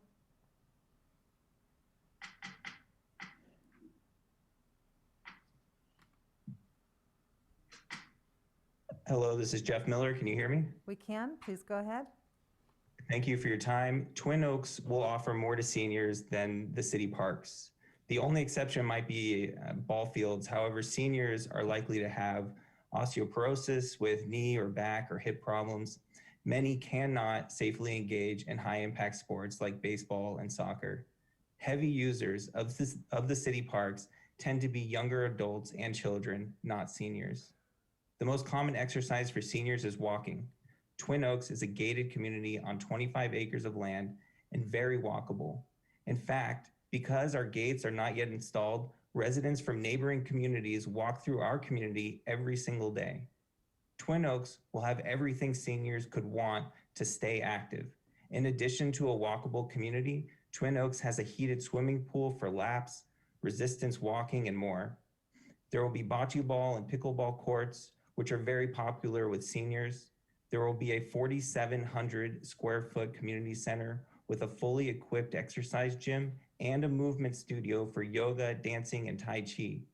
The community center will have a demonstration kitchen for cooking classes, a concierge to arrange travel plans, and staff to plan regular activities. For example, during warmer months, we'll have Friday evening barbecues with live music. Twin Oaks is designed to provide many recreational opportunities and make it easy for seniors to establish new friendships and build strong social support networks. The community center will have large areas for socializing, both indoors and out. Last week, we took an informal poll of our current residents. None of them are currently using the city's parks, and none plan to. Based on state's Mitigation Fee Act, the city cannot impose a fee on a project that exceeds the cost of providing the service or facility for which the fee is imposed, and the fee must be reasonably related to the burden posed by the new development. Twin Oaks residents will not be using city park system. Twin Oaks does not pose any burden on the city's parks facilities and should not be charged more than a minimal impact fee. And because we constructed a major storm retention system to a 100-year flood standard to keep stormwater on site, similar reasoning applies to our storm drain fees. Library fees and sewer reimbursement fees are clearly related to occupancy density and should also be reduced appropriately. Thank you again for your time and consideration. I have no more speakers, Mr. Mayor. Thank you. Any other questions or comments from council? Is there a consensus not to move this forward or to bring this back? I Council. say bring it back. I say we do not move it forward. Okay, so let's see if we can get a hand raise of not bringing it forward. I'm not in favor of bringing it forward. Okay, so the consensus is to not bring it forward. Thank you very much. We'll move now to item G6. The planning commissioners, I believe. Thank you. Thank you, Mr. Mayor. So for the Planning Commission, we have 5 members, of which there are potentially 4 vacancies due to I'm sorry, I know there was a mix-up on some of it. So 6 is for the park commissioners or for the planning commission? Planning. It should be the Planning Commission. So what the mix-up was is for some reason on our agenda porthole, it skipped 5 and went from, it skipped 6 and went from 5. It just eliminated the Planning Commission off of there. You can get it if you go in through our Laserfish system, but for some reason, our packet, when we published it to the public, eliminated this item altogether. I have a support ticket in with Granicus, but it's happened to us once before, so we just need to be more diligent on checking in the future that if it's missing, we don't publish it. So for the Planning Advisory Commission, there are 5 members to that commission. I say potential vacancies because Roxanne Stevens is your mayoral appointment for that commission, and she has reapplied. David Huboy for District 4, his term is up in December of 2020, and he has reapplied. And Kevin Henderson, the D1, term ended December 2020, and he has reapplied. However, you have the choices of the applications received, which were Roxanne Stevens, Kevin Henderson, David Huboy, Brian DeCarli, Bruce McConnell, and then the additional 2 that we received, which were Sal Mora and Jaime De La Cruz. Okay, so we're dealing with districts 1, 2, and 4. And district, it's the mayoral, Right. District 1, District 4, and then District 2 was vacant. Okay. I'm good with my application. And So each you'll council- reappoint Roxanne? Yes, so everyone can, make what they want, their choices. So, little confusion here. So I just recently received Jaime De La Cruz's. I didn't have any other applicants besides Kevin Henderson, which I understand has been doing a great job. So I have to make a choice like right now. This is because I just got the application. What was it? A couple hours ago. Correct. Which was, I think we got it just within the last day or 2. I think we got some late last week and then early this week. So your choice, it would be council's decision to appoint tonight. Maybe those who want to appoint tonight could appoint tonight. Maybe you can decide to appoint at the next council meeting in February. You could request that we advertise again, request more applicants. You have choices. Mayor Velasquez, Tim Burns. Yeah, go ahead, sir. Thank you, Mayor. I'm going to ask that this matter be continued to the first regular council meeting in February. I also received a late notification of a party of interest, and I am absolutely not prepared to make that decision tonight. I would like some time to review them all, and in all sincerity and frankness, when I come to a conclusion, I want to reach out to that individual privately to make sure, number one, that they're still interested, and I also want to reach out to those that I've chosen not to select. I believe I have a professional responsibility and it's a professional courtesy that I would like to extend to them. So I would prefer not to make a decision tonight. Thank you. That's perfectly fine. It's up to you guys, your choices. So whatever you want to do, want to put it to the following meeting, we can do that. I have a question for Christine. Sure. Thank you. You said that some of the terms were up in December 2020. What does that do to the Planning Commission if we're going to wait till February and some of the terms are up? Currently, the bylaws read that the appointed council member, or the appointed commissioner remains seated until a new replacement has been selected. However, that's not always a possible case. For instance, I know for a fact that for the Parks and Recreation Advisory Commission, Lance Gallart was not able to continue longer than December 2020. So it just depends on the commissioner circumstance and which commission we're talking about that may leave us without a quorum for the month of January. Thank you. You're welcome. Okay, so I believe I heard Is that a consensus then to bring back the planning commissioners to the next meeting? So were we just talking about the planning commissioner, or were we talking about all the commissions that's Each one's separate, so we would just be talking about the planning commissioner right Okay. now, unless you guys want to, we can go through each one separately and then decide. Okay. Yeah, Mayor, mind if I can interject? We do have a planning commission on January 28th, so we're trying to kind of, Abraham and myself trying to figure out, so do we still have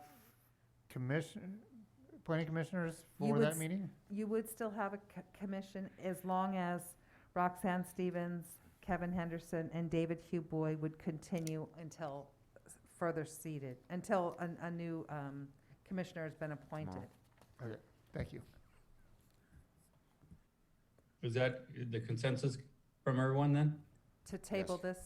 Yes. Table this item until the following meeting? Yes. Okay, we'll do that. We'll move to item 7, G7. And G7 would be the Park and Recreation Commission. Again, you have 5 members to this commission, 3 potential vacancies. Don Koistinen, which is the mayoral appointment, term ended December 2020. Grizel Rios, District 1, which is Councilmember Perez, term ended December 2020. And Lance Gallart, District 4, term ended December 2020. Of those 3, 2 reapplied, Don Koistinen for the mayoral appointment and Grizel Rios for District 1. I had no applications for District 4.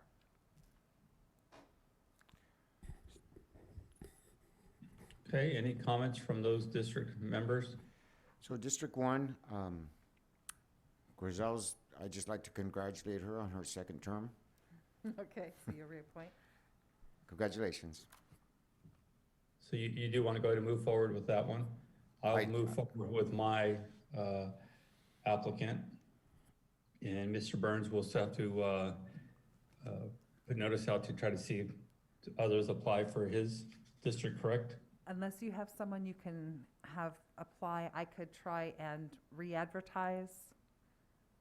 That would be my preference, to re-advertise, please. You got it. Okay. Okay, so are we good with that, everyone? Do we have a consensus on that so far? And then we'll wait for Mr. Byrne to come back with his when it comes in. Would you like me to re-advertise for all the commissions? I'm fine with my Okay. commissioner. I don't know if Mr. Perez is okay with his. I'm fine with mine. The only thing I think that might be an advantage, because if we can't find no one in District 4, we seem to have a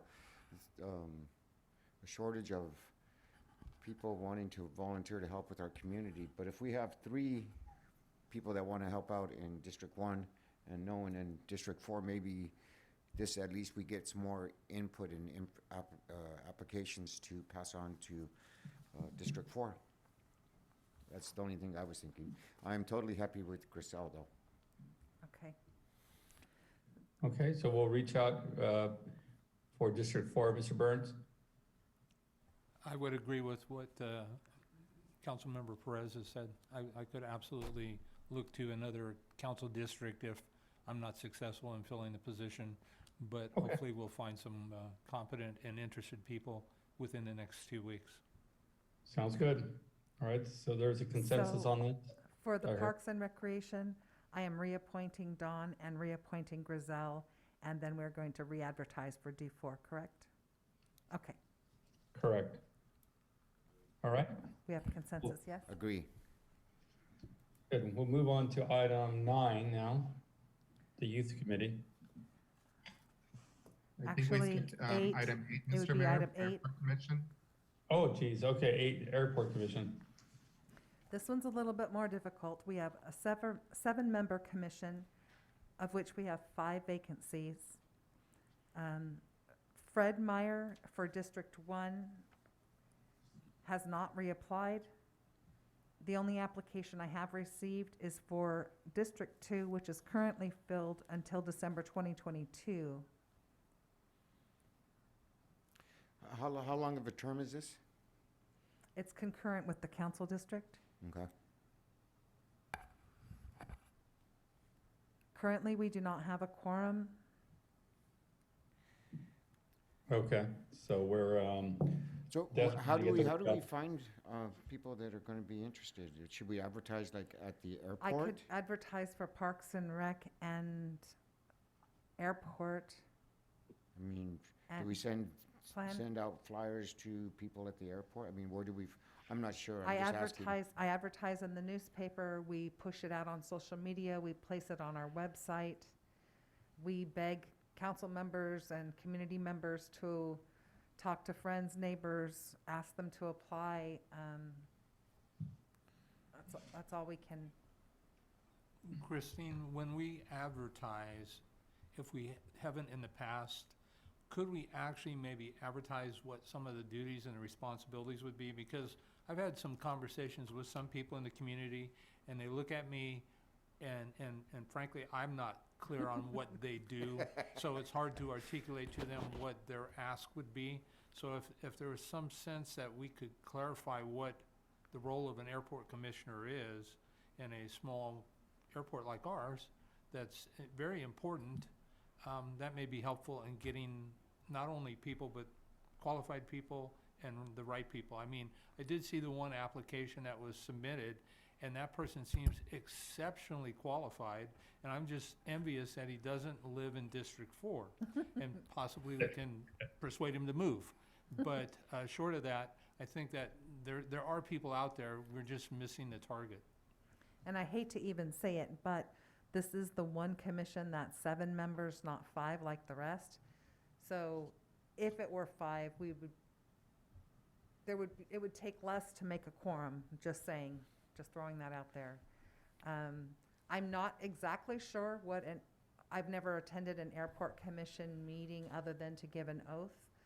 Or really, I don't think I've ever attended a planning commission meeting. I could tell you what a council member does, but I could maybe ask for some help with what they do from the directors of those Yeah, commissions. we'll get something together. I think that's a very good idea. So why do we have to have 7 for the airport commission? I think, Brett, when we researched it, they wanted more representation. Correct, but we can, we'll discuss it, and then maybe we'll bring it back to the council to get it down to 5. Okay. So my direction is just to re-advertise and re-push this out and get descriptions to be included in the advertisement. You got it. If I may, Mr. Mayor. Go ahead, sir. I'm just curious, Christine, out of the commissioners that are currently there, do you have the 2 for the county appointed or filled? Kind of. Yeah, so there are 2 county seats, but one is correspondent with the District 3 seat, and one is correspondent with the District 4. So District 3 is vacant, but I believe it was Honor that appointed Mark Starrett for the county, or at least suggested it. So I would suggest, just hearing that, like, okay, if we eliminating those 2 from the county, and then maybe putting some type of language like we have 5 members, and you may appoint from within the county, so you can appoint somebody from outside the city limits as well. Does that make sense, to have more representation, so to speak? Yeah, we did that same thing for the Park and Rec Commission. So yeah, we have the wording that we could do, put that in there. Just so that we can have a smaller committee, and then we can have more options. Now there's the who came first, chicken or the egg, because you would need the commission to meet to change their bylaws. Oh, yeah, the problem. Get us to then bring it to the council to adopt it. So it's a circle, but yeah. Yeah, we can probably work with the city attorney and come up with a solution. Yeah, maybe Jason could look into if the city council can adopt something, changing that. I'll look into that, and if it's appropriate, we'll bring it back to the council if that's the council's direction. If not, it's always the egg first, okay? I saw a good meme on that one. All right, we're ready to move forward. Is that? So item 9 is the Youth Advisory Committee, and this is probably going to be our easiest. It also is a seven-member, but it's a committee, not a commission. There are 6 vacancies, and I have 4 applications, and Alexander Johnson would like to remain on. He is still interested, which would then give us 5 of the 7, and they would have a quorum. They would not be able to meet January 28th, which would be their next scheduled meeting, only because it would be too short of a time span to get an agenda out for them for this month. So they would be able to meet in February if all 4 of them were appointed. If I can, Mr. Mayor. Go ahead, sir. I would suggest the same thing. If it appeases the council, let's reduce it from 7 to 5, just so that, we got to be flexible. And if they ever want to increase it again and they've got more interest, then let's do it. Does that work for everyone? So then I will have all of these be appointed and then ask for, on the February meeting, to change their bylaws to reduce it from a 7-member to a 5. Correct? Is that all right with everyone? It is with me. Okay. Yeah. I see consensus there. Yes. Agreed. So we'll accept these applicants, everyone? So who's District 1 now? The youth committee's not like that. Okay. It's not done by district because there usually is a pretty good interest in it, namely because high school students are looking for something like this to put on their college applications, so. Well, congratulations to all of you. That worked out. Okay, we have a consensus on that. Correct? Correct. Yes. All right, let's move on now to the grand finale of assignments, and we'll get to the city council assignments. I went through all of your requests, try to place everybody where they wanted to go. Did most of those pretty well. So let me go through the list here. Are you ready, Christine? Just one second. So can I ask a question? Yes, sir. So you're assigning committees now, and say Mr. Burns over here has committee left and I have committee right, and I want to go to committee left. Are we able to interchange?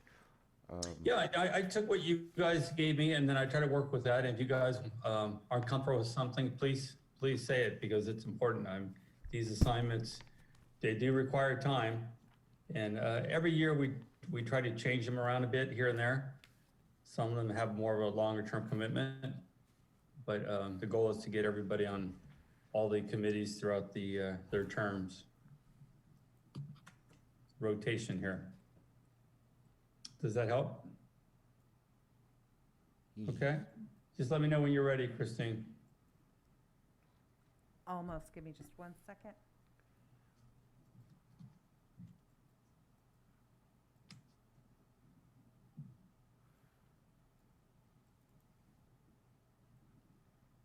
Okay, I'm ready. Okay. All right, we'll start with COG. That was, we on that continue to be there, and Mr. The Vice Mayor will be on there for COG.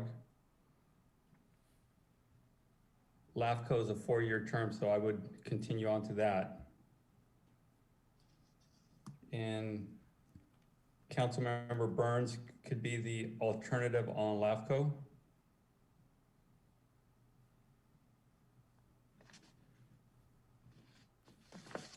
If you see me miss something, please tell me, Christine. Intergovernmental, I will continue on that. Vice Mayor Resendez continue, and Mr. Perez as the alternate.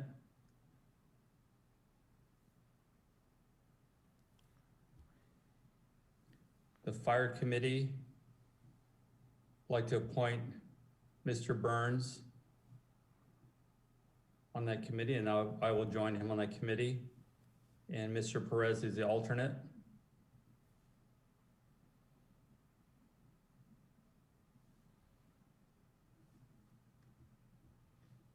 For AMBAG, Mr. Perez for the member, and Ms. Spencer for the alternate.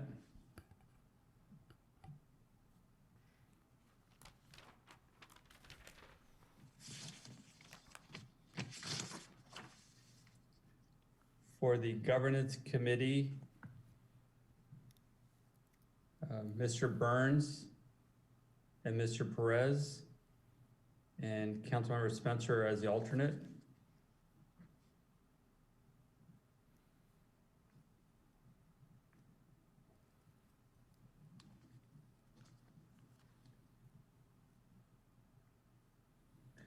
The Water Resource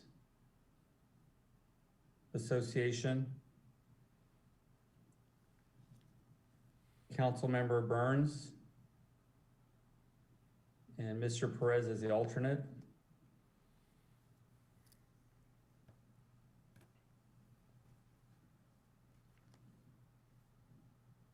The Pajaro River Flood Prevention, Councilmember Spencer and Mr. Burns as the alternate.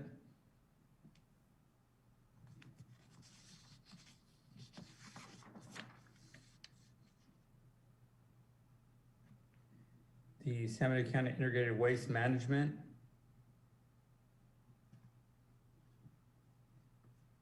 Councilmember Spencer and Councilmember Perez as the alternate.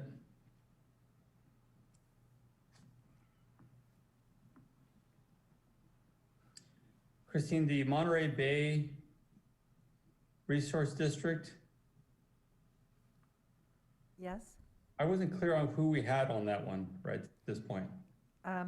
Currently, it was Councilmember Spencer and Councilmember Lenore. And this is, yeah. Go ahead. I was just going to say it's different from the Water Resource Association, which is the San Benito County Water If you're District. talking about Monterey Bay Air Resource District, it was a 2-year seat, and we don't, San Benito County is not on it this time. It's Santa Cruz County. Oh, okay. That's why I was curious on what was going on there. All right, thank you. Can I double check that, Councilmember Spencer, because I believe, I'm not sure if it's this one, it may be this one, where they wanted representation from us in a non-voting. Councilman Spencer, would you want to remain on that? Yeah, if I can. Yeah. If that's the case, I will please. double check that to be sure. I'm pretty sure because I said goodbye to all of them in December at my last meeting Maybe it because was Santa three- Cruz was taking over. It may have been 3 CE then that they wanted, so I'm sorry. I might be out of turn there. If you can find that out, that'd be great. You got it. The successor agency, the RDA Revolving Loan Fund, Councilmember Burns and Councilmember Resendez or Vice Mayor Resendez for the alternate.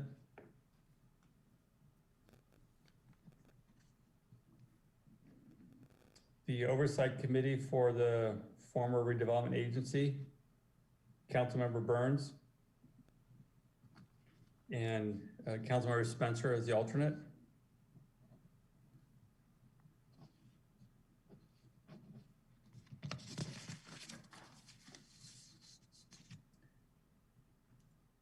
Senior Advisory, Councilmember Perez and Councilmember Spencer as the alternate.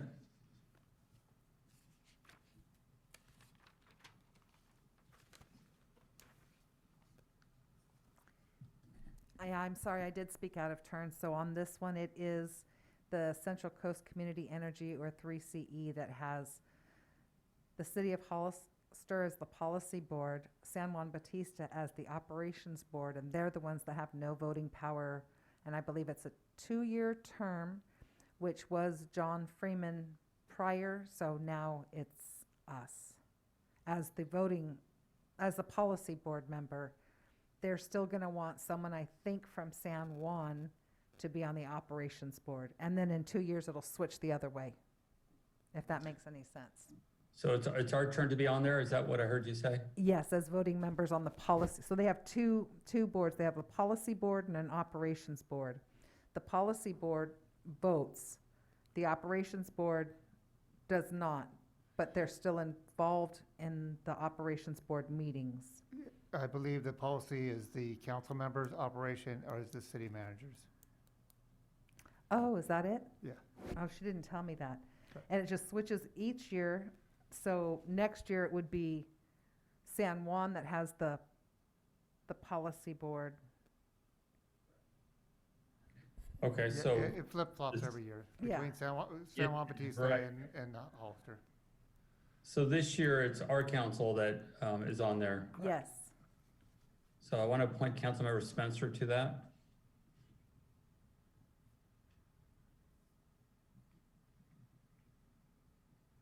And Alternate? that's correct, right?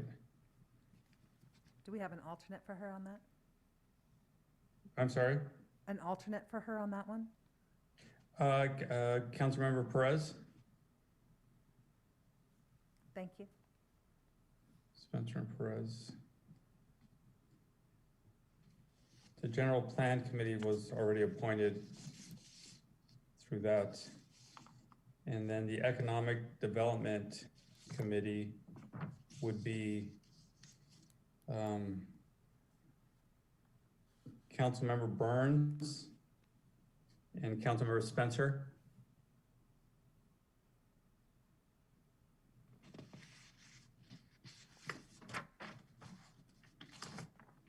Then the department liaisons. Administrative Services, Vice Mayor Resendez. City Clerk, Vice Mayor Resendez. Community Services, Councilmember Spencer.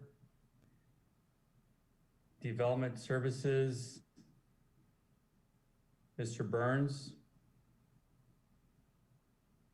Fire, Mr. Burns. Informational Services, Councilmember Spencer.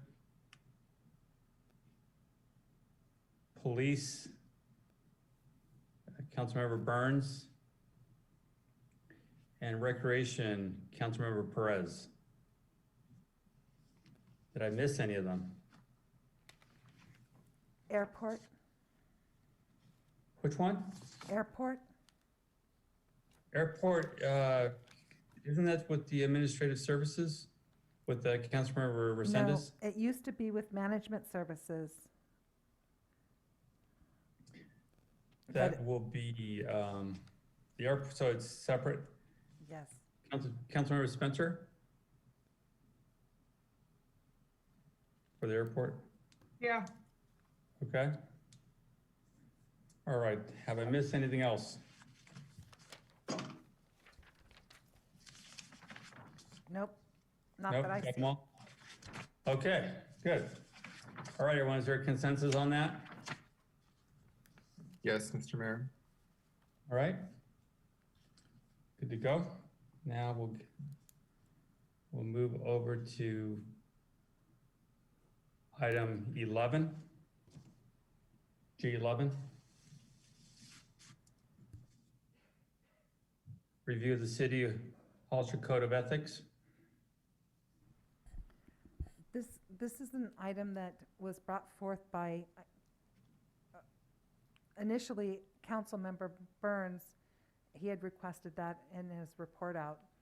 But as I was doing the staff report and adding the attachments, it hit me that a lot of these, we have policies, rules, ethics norms, protocols that not only conflict with each other, but with our Hollister Municipal Code. The resolution number 2016-83 adopts Rosenberg's Rules of Order, which directly conflicts with, not all of it, but there are portions, and I shouldn't say all of it conflicts, there are portions of it that conflict with each other. So I'm going to stop now and let Councilmember Burns go with what he wanted to. Thank you, City Clerk. I appreciate it.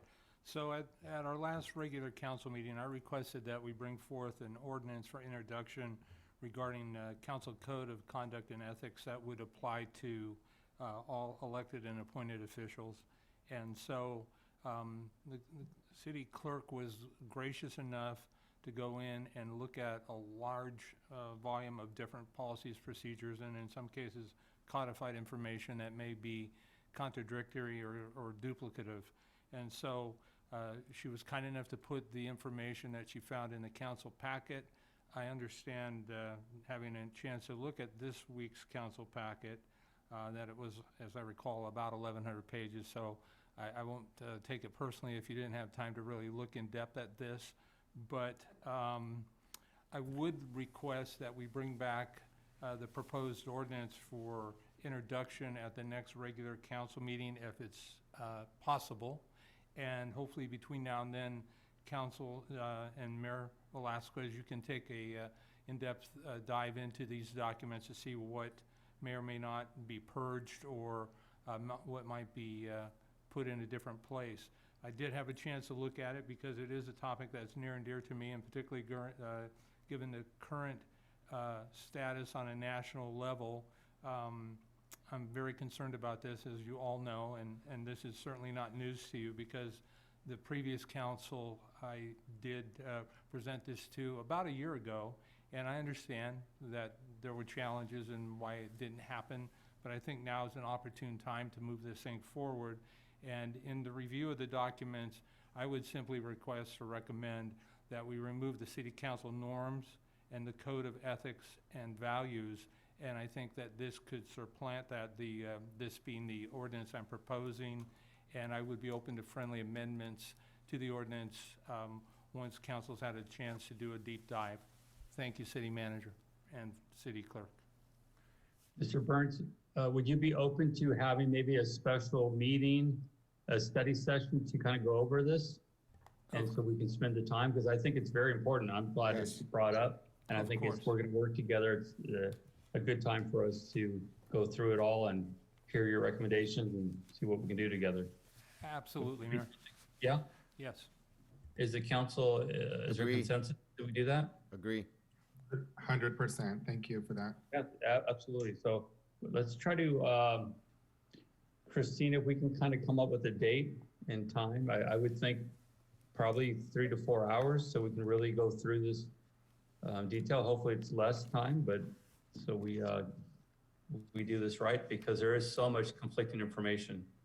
Would council be open to a weekend, or would you want to do something during the weekday where maybe we try and meet at 4? Because I know that some of you are working and can't get here sooner. And we go till 8?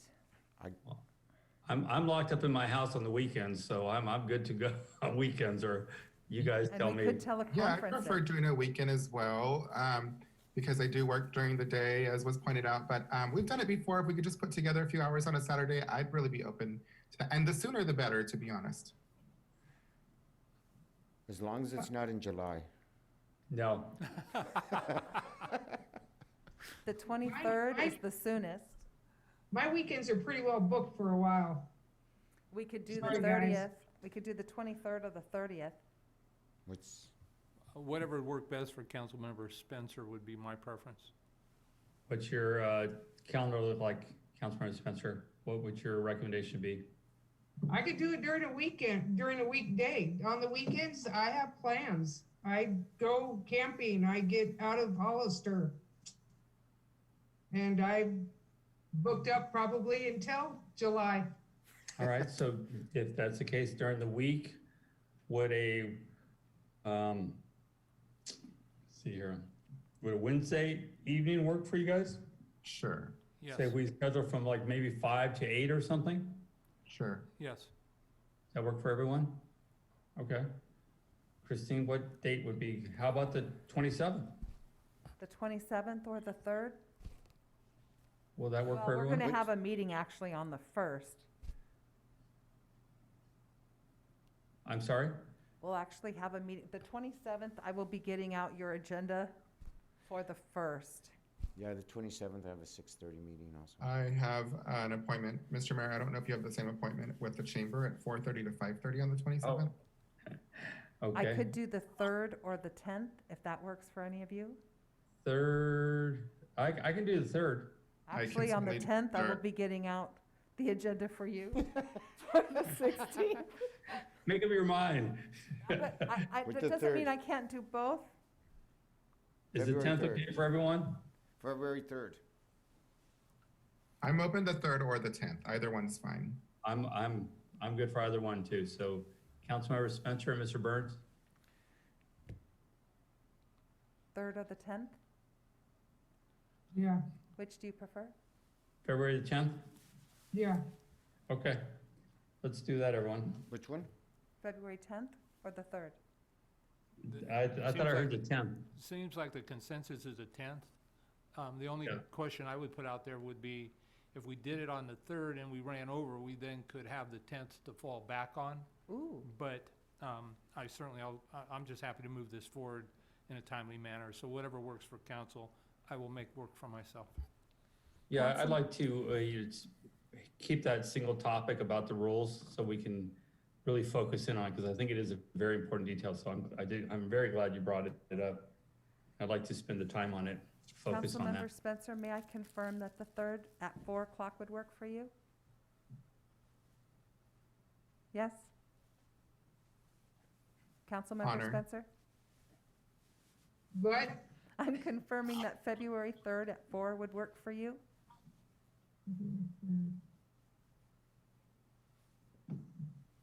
Hold on, I just turned my phone off.